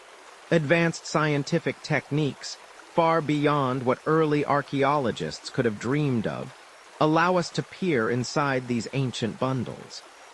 CT scans reveal not only the skeletal structure but also soft tissue, showing us the animal's exact species, its age at death, and even signs of trauma or disease. You can practically see the broken bone that healed imperfectly, or the evidence of arthritis in an elderly cat's joints. Imagine, for a moment, the diagnostic power of an ancient Egyptian veterinarian being able to use a modern CT scan on their animal patient. Even more fascinating, sometimes, stomach contents are preserved. From this, we gain direct insight into the diet of these creatures, and by extension, the availability of certain foods in ancient Egypt. Did that beloved gazelle dine on specific grasses or grains? Did the household cat enjoy a varied diet of fish and mice, or was it a pickier eater? These details paint a vivid picture of the ecosystem and agricultural practices. DNA analysis, too, is a game changer. It can tell us about the genetic lineage of these animals, their relationships to modern breeds, and even migratory patterns or the introduction of new species to Egypt. You're essentially getting a biological snapshot of an ancient moment, all from a dusty bundle of linen. Furthermore, the materials used in the mummification process itself, often discovered alongside the animal, provide clues about trade routes and the availability of resources. The type of linen used for wrapping, the quality of the resin, the presence of specific amulets. Remember those magical protections we discussed. All speak volumes about the economic standing of the owner, the skill of the embalmers, and the prevailing religious beliefs of the time.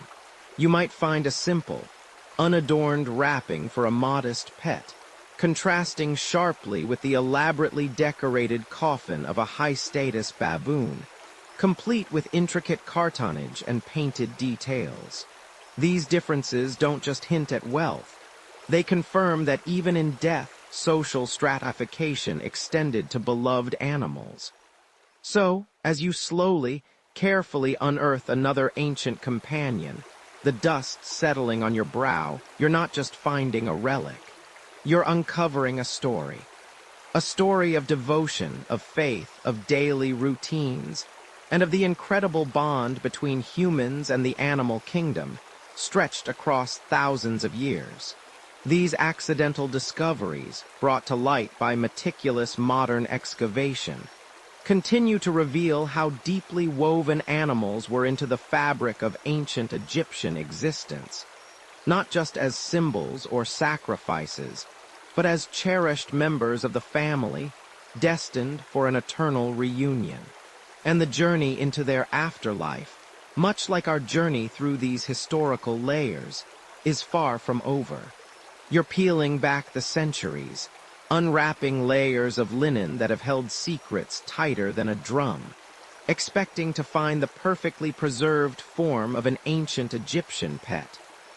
Perhaps a sleek cat, a loyal dog, or even one of those formidable crocodiles whose mummification we've already imagined. You anticipate the artistry, the precision, the spiritual reverence we've discussed, the meticulous work of stuffing and shaping that maintained a lifelike appearance. But sometimes, as the final bandage falls away, you're met not with a miracle of preservation, but with, well, less than you bargained for. A bundle of sticks, a few scattered bones that don't quite add up, or even, occasionally, nothing at all. It's like ordering a gourmet meal and receiving an empty plate with a single, lonely crouton. And if you think dealing with that is disappointing, imagine the ancient priest trying to explain it to a grieving owner. You probably won't survive the awkward silence that follows. Yes, for all the awe-inspiring mastery of ancient Egyptian mummification, a significant number of their attempts, especially with animals, were, to put it mildly, duds. Modern scientific analysis, particularly through non-invasive techniques like CT scans and X-rays, has peered inside millions of animal mummies, revealing a surprisingly high percentage of failures or outright fakes. We're not just talking about minor imperfections here. We're talking about bundles of linen that promised a divine feline companion, but delivered only a handful of feathers, or a majestic bird mummy found to contain merely mud and reeds. It's a stark reminder that even in a civilization renowned for its death rituals, the execution wasn't always flawless, and perhaps, sometimes, the intentions weren't entirely pure either. Take, for instance, the sheer volume of votive animal mummies, those countless millions dedicated to specific deities. Remember how we talked about the bustling mummification workshops, the business of death, and the vast pet cemeteries? Well, with such an industrialized scale of production, quality control, it seems, sometimes took a holiday. You might envision a highly trained priest meticulously overseeing every step, but the reality was often closer to a mass production line, especially for the more common animals like ibises and falcons, destined for religious offerings rather than personal companionship. One mainstream historical fact that modern research consistently confirms is that a substantial proportion of these votive mummies, perhaps up to a third or even more in some categories, contain only partial remains or no animal remains at all. They are, in essence, empty promises wrapped in linen. Consider the ibis, a bird sacred to Thoth, the god of wisdom. Millions upon millions of ibis mummies have been unearthed, filling catacombs to the brim. Yet when scientists scan these bundles, they often find only a few bones, a skull fragment, or sometimes just feathers. Why? Historians still argue whether this was due to simple incompetence, the sheer pressure of demand outstripping the supply of suitable animals, or a more cynical, deliberate act of deception. Was it a case of close enough for government work in ancient Egypt? Perhaps the sheer volume meant corners were cut, or maybe the emphasis was more on the ritual act of offering the idea of an ibis, rather than its complete physical form. It's a quirky tidbit to consider. The spiritual efficacy of a mummy might not have been entirely dependent on its biological completeness. You can almost hear an ancient vendor haggling. Look, it's 80% genuine ibis, and it comes with this lovely linen. Then there are the outright misidentified mummies, the ones that make you scratch your head and wonder if someone had a terrible sense of humor, or just a really bad day at the mummification office. Imagine the archaeological team excitedly unwrapping what they believe to be a rare mummified gazelle, only to discover it's actually a collection of dried fish. Or a beautifully wrapped cat mummy that, upon scanning, turns out to be a small dog. These aren't just oddities. They speak to the challenges of the process, and sometimes, perhaps a touch of ancient Egyptian entrepreneurial spirit pushing the boundaries of truth in advertising. It's not quite catfish, but it's certainly fish-cat. The reasons behind these mummification fails are complex and probably varied. One theory suggests that in periods of high demand for votive offerings, the supply of young, healthy animals simply couldn't keep up. So the workshops might have resorted to using older, less intact animals, or even collecting bones from deceased animals and bundling them up to meet quotas. Another possibility is that the process itself was incredibly resource-intensive. Remember the vast amounts of natron salt, the hundreds of meters of linen for bandaging, and the skilled labor involved. Perhaps some less scrupulous individuals, or those with less access to resources, cut corners.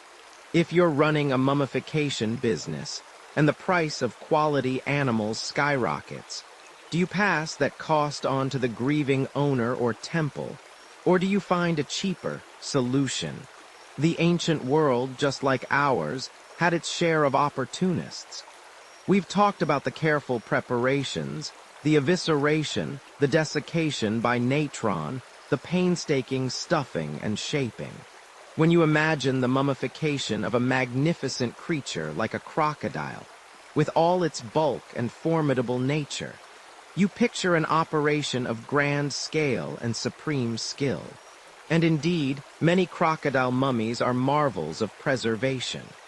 But even among these giants, inconsistencies appear. Some crocodile mummies have been found to contain only a single, small crocodile, perhaps a juvenile, suggesting that a large, impressive exterior was created around a minimal core. It's like buying a giant chocolate Easter bunny and finding it's hollow. A bit of a letdown, isn't it? The discovery of these less-than-perfect mummies offers a fascinating, humanizing glimpse into ancient Egyptian society. It reminds us that despite their profound spiritual beliefs and incredible craftsmanship, they were pragmatic people, facing logistical challenges and economic pressures, just like any other civilization. It suggests that while the ideal of perfect preservation for eternity was paramount, the reality often involved compromise. These fails aren't just curiosities. They are valuable pieces of the puzzle that help us understand the full spectrum of mummification practices, from the truly sublime to the surprisingly shoddy. They add another layer to the intricate tapestry of their relationship with animals, showing that even in death, perfection was an aspiration, not always a guarantee. The next time you see a beautifully preserved mummy in a museum, you'll know that for every masterpiece there were probably a few, well, let's just say, character-filled attempts tucked away in the shadows. You've just discovered that not every neatly wrapped bundle held the precious pet it promised. A minor archaeological heartbreak, perhaps, but a revelation nonetheless. And how, you ask, do we know these ancient Egyptians sometimes pulled a fast one with their mummified mysteries? You certainly aren't unwrapping millions of ancient, brittle bandages by hand. That's a job for someone with far more patience and a serious aversion to dust mites. No, you're peering into the past with eyes that can see through time and linen, the cold, unblinking gaze of modern scientific instruments. Imagine, if you will, the hum of a powerful machine, a low thrumming that vibrates the very air around you. You're not in a dusty tomb, nor are you standing by the Nile, watching priests chant. Instead, you're in a brightly lit lab, perhaps at a university or a major museum, surrounded by screens glowing with intricate grayscale images. This is where the true detective work begins, where contemporary technology peels back layers of millennia without disturbing a single thread. We're talking about X-rays and, even more remarkably, computed tomography (CT) scans, giving us unprecedented, non-invasive access to the secrets tucked inside those ancient wrappings. You gently, or more accurately, the highly trained technician gently, slide a perfectly preserved animal mummy, maybe a cat, or a small falcon, perhaps even a tiny shriveled shrew, onto a specialized bed. The machine whirs, lights flash briefly, and then, on a monitor nearby, a ghostly image begins to resolve. What you're seeing isn't just the outer form, but the very skeletal structure beneath, the dense bones standing out starkly against the softer tissues, or what's left of them. This is the magic of X-rays, a technology that feels utterly futuristic when applied to objects thousands of years old. For decades, simple radiographs have been a staple, instantly confirming, for instance, whether that cat-shaped bundle actually contained a cat or, as we've seen, merely a few bones, some mud, or perhaps nothing at all. It's like peeking into a tightly sealed gift box without tearing the wrapping paper, the ultimate polite snooping. But then you step up the game. You move beyond flat, two-dimensional shadows to the magnificent, three-dimensional world revealed by CT scans. Think of it as hundreds, sometimes thousands, of individual X-ray slices, taken from every conceivable angle, then painstakingly reassembled by powerful computers into a complete, rotatable digital model. You can zoom in, you can pan around, you can even digitally unpeel. the bandages layer by layer, virtually unwrapping the mummy without ever touching the delicate ancient linen. It's a bit like playing a high-tech archaeological video game, only the stakes are real, and the discoveries rewrite history. You can literally slice through the digital representation of the mummified creature, examining its internal organs, or where they once were, with astonishing clarity. This is particularly useful for those larger, more robust specimens, like the formidable crocodile mummies we discussed earlier. Imagine virtually dissecting a 6-meter-long beast without needing a single scalpel, or, more importantly, without needing to clean up after. You probably won't survive the smell if you tried to do it the ancient way, let alone the sheer scale of the task. What hidden secrets do these digital explorers reveal? Plenty. For starters, you can definitively identify the species inside. Sometimes, what looks like a dog might actually be a fox, or a bird of prey might turn out to be a common domestic fowl, cunningly disguised. This helps historians understand the true scope of animal domestication and religious practices. You might discover signs of trauma, old breaks, or diseases that affected the animal during its lifetime, offering poignant glimpses into ancient veterinary care, or the lack thereof. For instance, some cat mummies reveal healed fractures, suggesting these beloved companions lived through some rough scrapes. You also gain insights into the mummification process itself. The scans show precisely where incisions were made for evisceration, if they were made at all. Remember those organs, the heart, lungs, liver? Scans can sometimes show if they were carefully returned to the body or placed in canopic jars, or if the ancient embalmers just, well, didn't bother with certain animals. You can see the various stuffing materials used to give the animal a lifelike form, bundles of linen, sawdust, mud, even pebbles. The density differences popping out on the screen. It's a testament to the ingenuity of the ancient embalmers, even when their methods were less than ideal. You might even find evidence of tiny insects or parasites within the remains, giving us a creepy-crawly glimpse into the ecosystem of ancient Egypt. Perhaps the most exciting discoveries come from the hidden treasures within the wraps. Amulets, those tiny magical charms meant to protect the deceased on their journey, often turn up nestled deep within the linen layers or even inside the body cavity.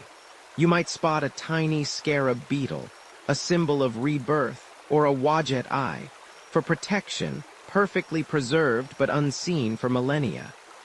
Sometimes an X-ray will reveal not one but multiple animals bundled together, a mother cat with her kittens, or several small shrews wrapped in a single package, suggesting a practical efficiency in the mummification workshops. Historians still argue whether the presence of multiple animals in one bundle indicates a more utilitarian approach to religious offerings versus the individualized care given to truly cherished household pets. There are, of course, the humorous revelations, too. Occasionally, a scan reveals a rather, shall we say, minimalist effort at mummification. We've mentioned the empty mummies, but sometimes you find just a single bone or a scattering of feathers, perhaps a paw or a tail, suggesting that the pet was more of a symbolic gesture than a fully preserved creature. It makes you wonder if some ancient Egyptian just grabbed whatever was handy and said, "Here, wrap this up. No questions asked." It's the ancient equivalent of putting an empty box under the Christmas tree. Another quirky tidbit. Some scans have revealed mummies that contain not just one type of animal, but a mashup, a bundle that appears to be a bird, but contains the leg bone of a dog, for example. Perhaps it was a whatever we had lying around moment, Or perhaps it speaks to an ancient prankster with a particularly dry sense of humor. These technological insights don't just confirm what we suspect. They often completely upend our assumptions about the ancient world, layer by fascinating layer. You are drifting now, through the warm, dust-moated air of an ancient Egyptian home, and the first thing you truly notice, is the purr. It's a low thrumming, a deep, contented vibration that seems to emanate from the very floorboards, from the sun-drenched mud-brick walls, from the quiet hush of the afternoon itself.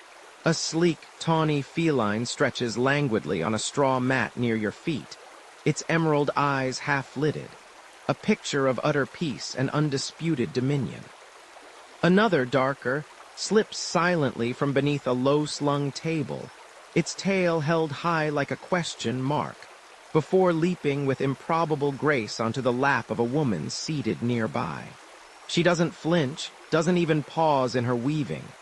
Instead, her fingers instinctively reach out, stroking the soft fur, and the purr intensifies, filling the space between them with a tangible current of affection.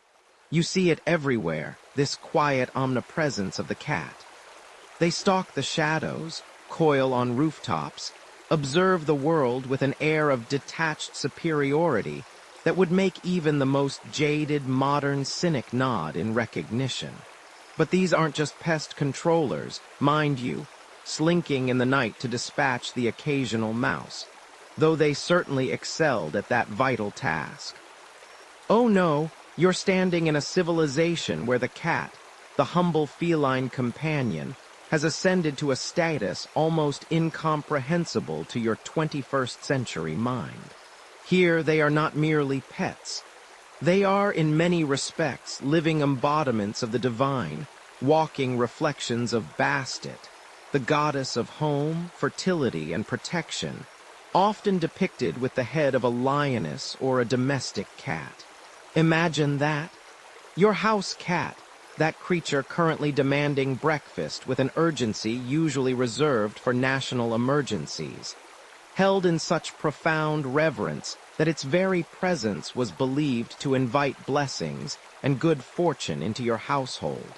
The affection bestowed upon these creatures wasn't just ceremonial, a distant nod to their sacred nature.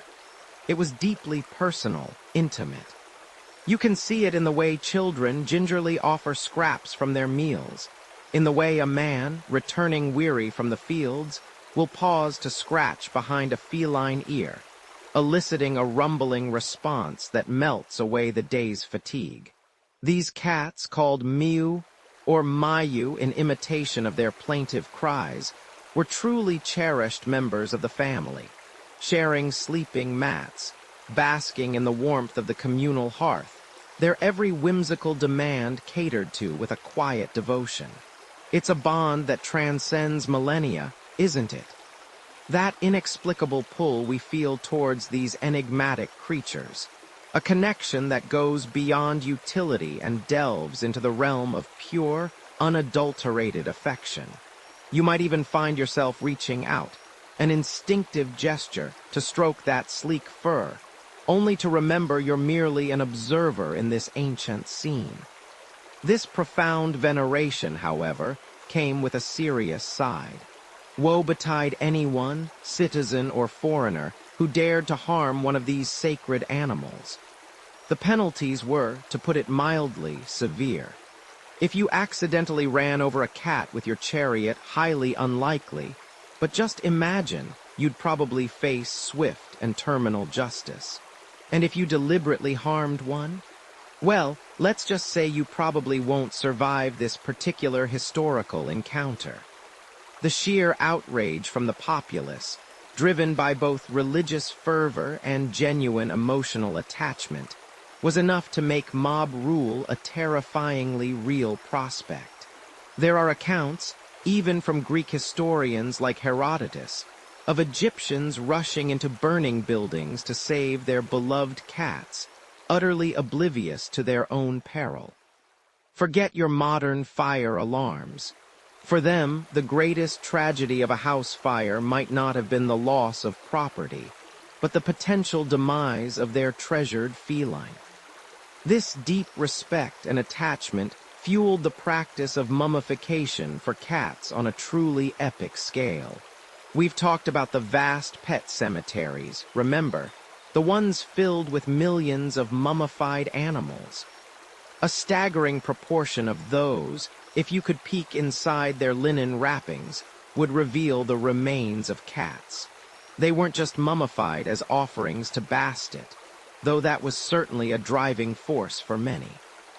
No, countless cats were preserved because their human companions simply couldn't bear the thought of permanent separation, believing that their beloved Miu would join them in the field of reeds, perhaps even continuing their essential work of pest control in the afterlife. Imagine the comfort it must have brought, knowing your furry friend was simply napping on the other side, waiting for your reunion. Historians still argue whether the earliest domestic cats were truly indigenous to Egypt, or if they migrated from neighboring regions. But what is undeniable is that their relationship with humans blossomed here, reaching an unparalleled zenith. The Egyptians were, in many ways, the original cat people, long before the internet discovered their charm.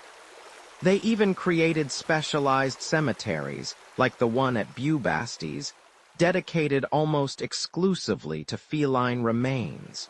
It was a bustling industry, keeping track of the sacred, the sentimental, and everything in between. You could say it was the original cat cafe, just a tad more permanent. One quirky tidbit that often surprises people is the sheer variety of cat-related artifacts discovered. Beyond the mummies, there are countless statues, amulets, and even sarcophagi specifically designed for cats. Some of these are incredibly ornate, miniature works of art that speak volumes about the value placed on these animals. You find depictions of cats wearing tiny earrings, or collars studded with precious stones, clear evidence that their owners were not just respectful, but downright doting. It wasn't uncommon for a well-to-do family to commission a custom-made coffin for their departed feline, complete with intricate carvings, and perhaps even miniature offerings for their journey to the afterlife. It puts your pet's orthopedic bed into perspective, doesn't it? So, while we often marvel at the grandeur of the pharaohs and the pyramids, take a moment to consider the quiet, purring presence that permeated every corner of ancient Egyptian life. From the grandest temple to the humblest mud-brick dwelling, the cat held court, an icon of affection, a symbol of protection, and an undeniable reminder of the profound, often inexplicable bonds we forge with the animal kingdom. They were the original social media darlings, adored by millions, and immortalized for eternity. We've lingered long enough on the enigmatic purr of the Egyptian cat, their divine aloofness, and their sometimes baffling, sometimes adorable, dominion over the human heart.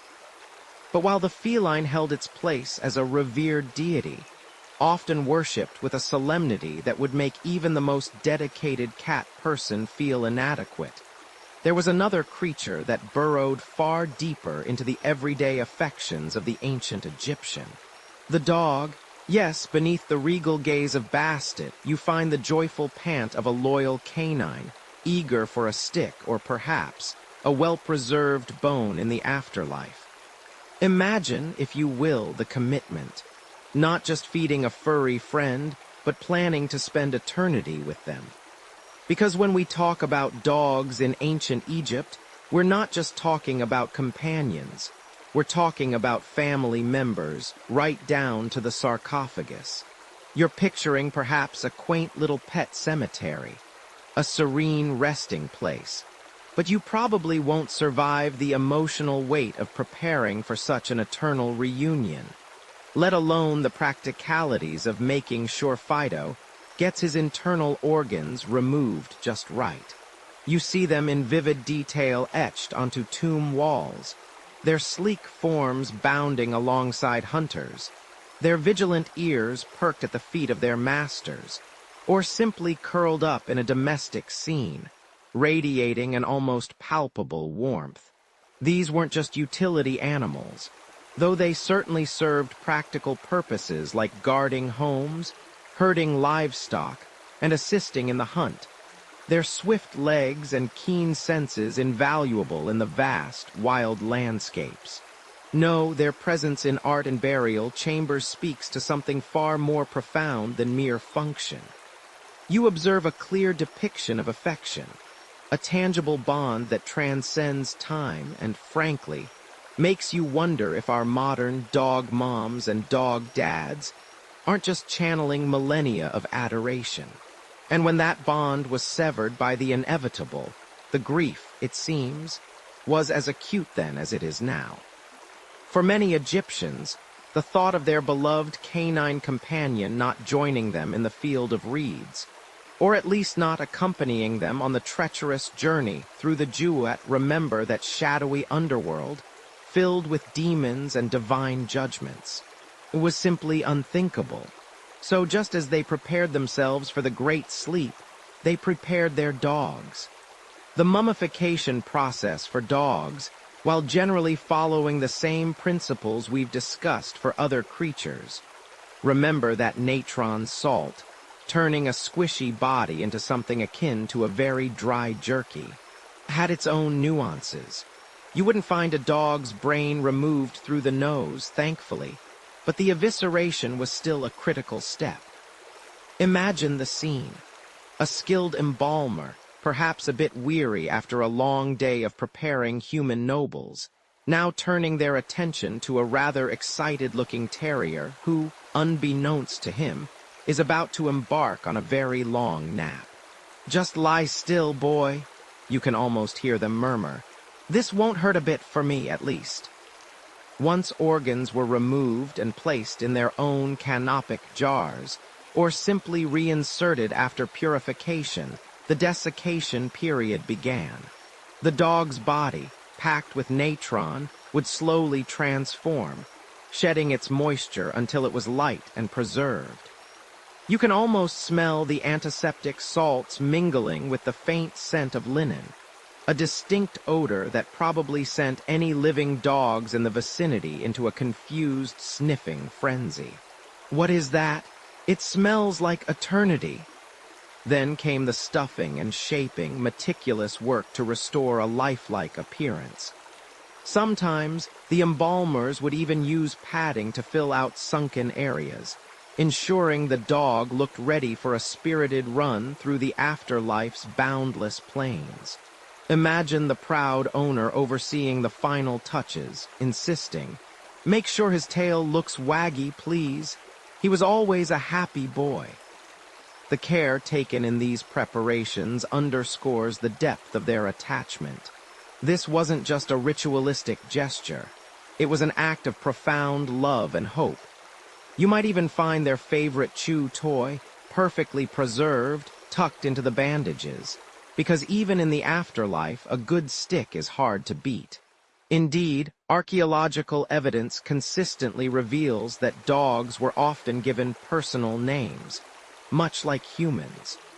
You uncover inscriptions on tomb stelae and sarcophagi that proudly proclaim the name of the departed canine. Abotio perhaps meaning my little dog, Tekaru, the greyhound, or Ken, meaning brave. This practice, a mainstream historical fact, highlights their individuality and the personal connection owners felt, elevating them beyond mere animals to cherished members of the family unit. You're not just burying a dog, you're burying good boy Sparky, who loved belly rubs and chasing imaginary squirrels. What's truly fascinating, and perhaps a bit heartbreaking, is that many dog mummies show signs of having lived full, often arduous lives. You might examine X-rays and discover old fractures, signs of arthritis, or even dental wear consistent with years of chewing on tough bones.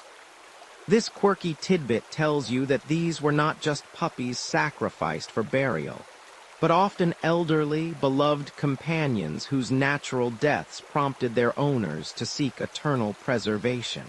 It paints a picture of a household where the old dog was still a central figure, enjoying their golden years, perhaps a bit stiff, but still wagging that carefully mummified tail. However, a nuance arises when you consider the sheer number of animal mummies found in dedicated catacombs. While cats were often associated with specific deities, dogs too had religious associations, particularly with deities like Anubis, the jackal-headed god of embalming and the underworld. This leads to an ongoing scholarly debate. Historians still argue whether some dog mummies found in mass burials, particularly those associated with temple complexes, were truly cherished pets, or if they were primarily votive offerings, bred and mummified en masse as a spiritual transaction. You're left to ponder if that perfectly wrapped mummy was someone's best boy, or just a convenient, if sacred, offering to a god who happened to have a canine head. But then you encounter the instances where dogs are found buried not in vast animal necropolises, but right there, nestled within human family tombs. You see their small, wrapped forms beside the sarcophagi of their human companions, sometimes even within the same sarcophagus chamber. This specific practice of burying dogs with their human families is a powerful testament to the emotional bonds.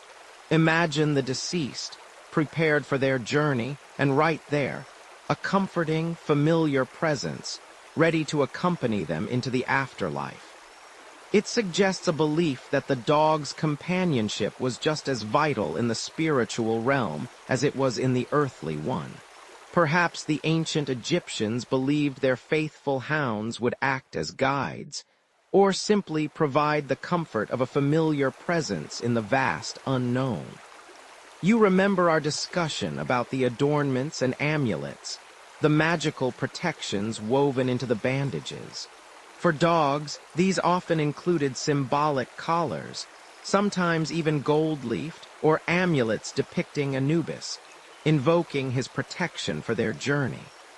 You might even find a miniature leash, symbolic, of course, because nobody wants to lose their dog in the afterlife's sprawling wilderness. It's a touching detail, indicating a desire to equip their pets for the perils of the duet, just as they equip themselves.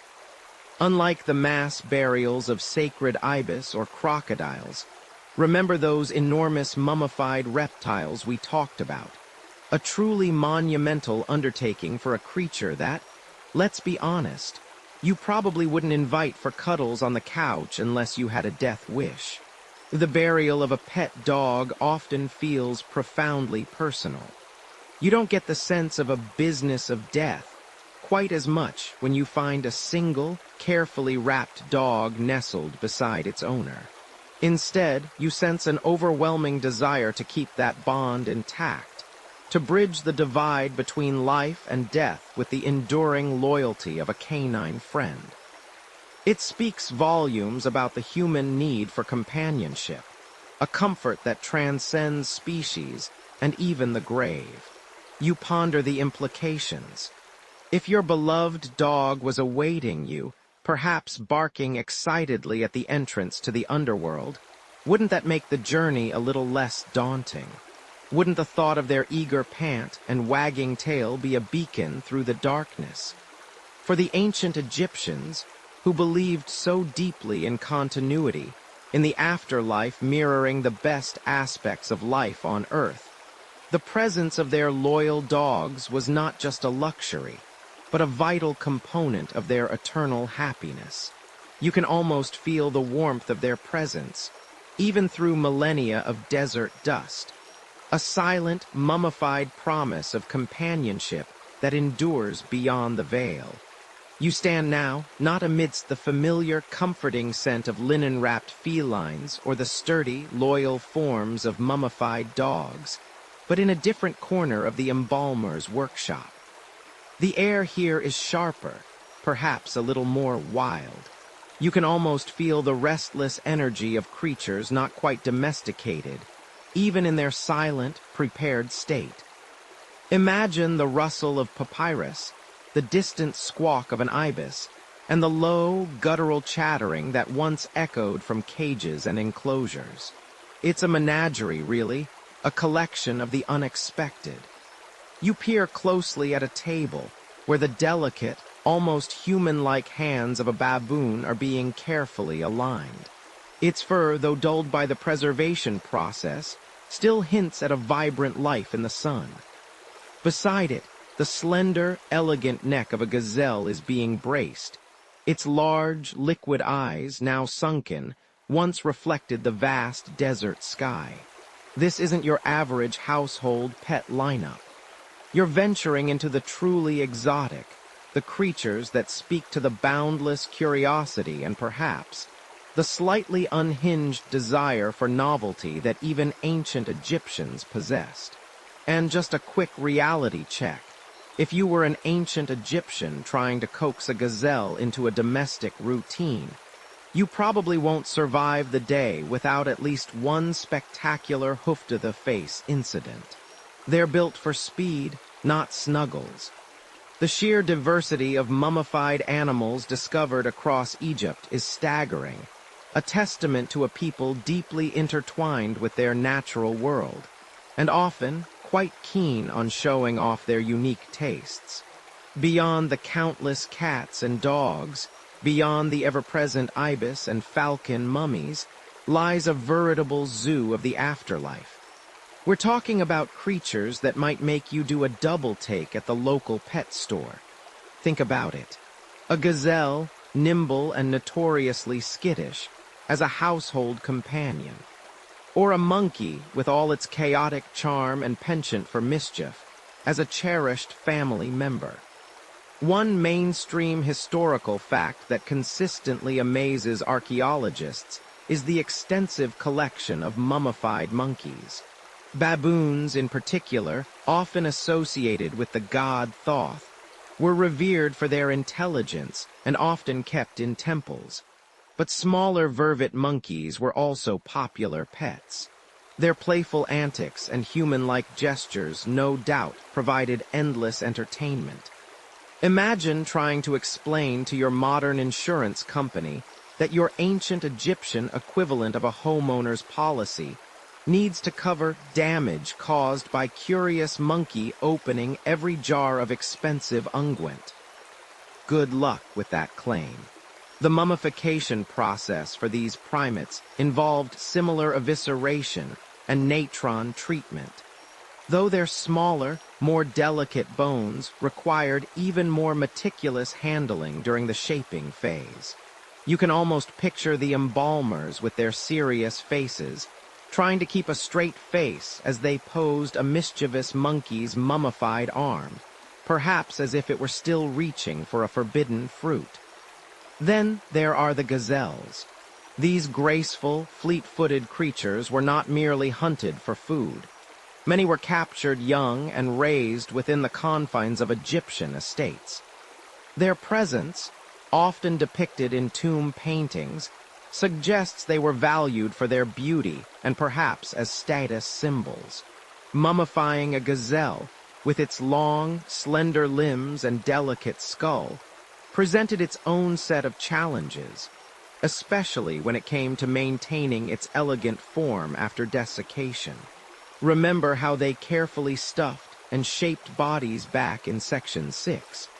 For a gazelle, this process was even more critical to prevent the body from collapsing into an unrecognizable husk. The goal was always to return the animal to a semblance of its living self, ready for the afterlife, perhaps to bound through celestial fields for eternity. But it doesn't stop there. Archaeologists have unearthed mummified hedgehogs, tiny, spiny bundles of ancient cuteness, and even fish. Yes, fish. Not the kind you just flush when they swim their last lap, but carefully preserved aquatic companions. Imagine the sheer dedication. You've dried it with natron. Remember that amazing salt from section 5. Now imagine carefully bandaging a slippery, scaly fish. That sounds like a particularly challenging knot-tying exercise, doesn't it? These smaller creatures often lack the intricate internal organs that large mammals possessed, simplifying the evisceration step, but making the desiccation and wrapping phases even more critical to prevent decay. Now for a quirky or fringe tidbit. Among the more unusual finds are mummified hippopotamuses. While probably not pets in the traditional sense, honey, the hippo's eating the furniture again? Just doesn't sound right. Their mummified remains, often juveniles, suggest they held symbolic or perhaps even cultic significance. The sheer scale of mummifying even a young hippo would have been an undertaking of epic proportions, dwarfing even the crocodile mummies we discussed in section 11. Think of the natron vats needed. It makes you appreciate the dedication, or perhaps the sheer stubbornness of the ancient embalmers. Imagine the ancient Egyptian version of a bring-your-pet-to-work day if someone showed up with a baby hippo. Oh, that's just Bartholomew. He's a little clumsy, but he means well. Historians still argue whether some of these exotic animal mummies were truly cherished pets or primarily votive offerings, sacrificed and mummified en masse to fulfill religious vows. While the sheer numbers of ibis and falcon mummies strongly suggest the latter, the individual attention paid to certain gazelles or monkeys, often found in human tombs or with evidence of long-term care, points towards a more personal, emotional bond. The line between sacred animal and beloved companion was often blurry in ancient Egypt, a testament to their holistic worldview where the divine permeated every aspect of life, even your pet monkey. You remember from section 3 how we untangled that complex relationship, right? For these exotic creatures, that entanglement was often even more pronounced. The practicalities of acquiring and maintaining such exotic animals also raises questions. Were they captured from the wild, perhaps as younglings? Were they traded from neighboring lands? The presence of specific species, like certain types of monkeys not native to the immediate Nile Valley, suggests a sophisticated network of animal procurement. This wasn't just about popping down to pets R Us, the Luxor branch for a new hamster. This was an operation, a logistical challenge, probably involving quite a few startled villagers and some very brave animal handlers. And then once acquired, imagine the daily care required, the specialized diets, the secure enclosures, the sheer amount of ancient Egyptian poo-scooping. It's enough to make you grateful for your modern, low-maintenance houseplant. The careful wrapping of these diverse forms, from the delicate frame of a hedgehog to the robust body of a baboon, speaks volumes about the embalmer's skill and adaptability.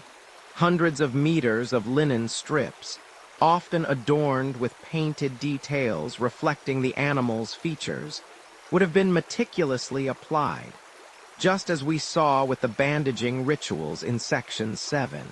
And nestled within these layers or placed atop would have been amulets and charms, specifically chosen to protect this particular species in the afterlife, as detailed in section 8. A protective scarab for a baboon, perhaps. A fish-shaped amulet for a mummified Nile perch. Each one a tiny prayer, a whisper of hope for an eternal journey. So, as you step back from this display of unusual mummies, you gain a deeper appreciation for the ancient Egyptians' expansive view of companionship and the afterlife. They didn't just preserve the familiar. They preserved the extraordinary, reflecting a world rich with biodiversity and a culture that saw the spiritual in every creature. no matter how unusual a house guest it might be. 20. A lasting legacy. Echoes of affection as the desert winds whisper their ancient secrets across sands that have swallowed millennia. You picture it, don't you? Not just a tiny, perfectly wrapped shrew or a majestic, lacquered cat, but perhaps a colossal crocodile, its leathery hide meticulously treated, every inch a testament to an unimaginable effort. You realize, with a slight shiver, that while you might fret over whether your current furry overlord gets enough organic salmon pâté, you probably won't be dedicating your entire life savings, or your descendants' lives, to ensuring their eternal physical preservation. Thank goodness, right? Because honestly, navigating the bureaucracy for a pet passport is challenging enough, let alone for a pet afterlife. Yet, despite the vast chasm of time and culture that separates us from the ancient Egyptians, a fundamental thread connects us. The profound and often inexplicable bond we form with our animal companions. You see, while the methods were certainly different, the core emotion driving all that intricate mummification, from the most humble field mouse to the fearsome Nile croc, was affection. Sometimes it was pure, unadulterated love for a creature that brought joy and comfort to daily life. Other times, it was reverence for a manifestation of the divine, an earthly vessel for a powerful deity. And often it was an intriguing blend of both. Think about it. When your own beloved pet crosses that proverbial rainbow bridge, what do? Perhaps you create a memorial, a special photograph album, a small garden stone. You seek ways to keep their memory alive, to honor the unique presence they held in your world. The ancient Egyptians, in their own grand, meticulous, and sometimes frankly baffling way, were doing precisely the same thing, just with a much heavier investment in natron and linen. They believed their pets, those furry, feathered, or scaly extensions of their family, possessed souls just like humans capable of traversing the afterlife. This belief wasn't just a quaint notion. It was a driving force behind an entire industry, a spiritual imperative that saw millions of creatures preserved over millennia.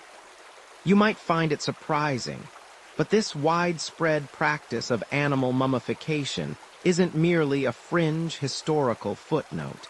It's a mainstream historical fact, illustrating a deeply integrated aspect of their society and belief system. Consider the vast catacombs discovered, like those at Saqqara, where literally millions of ibis, baboon, and cat mummies were interred.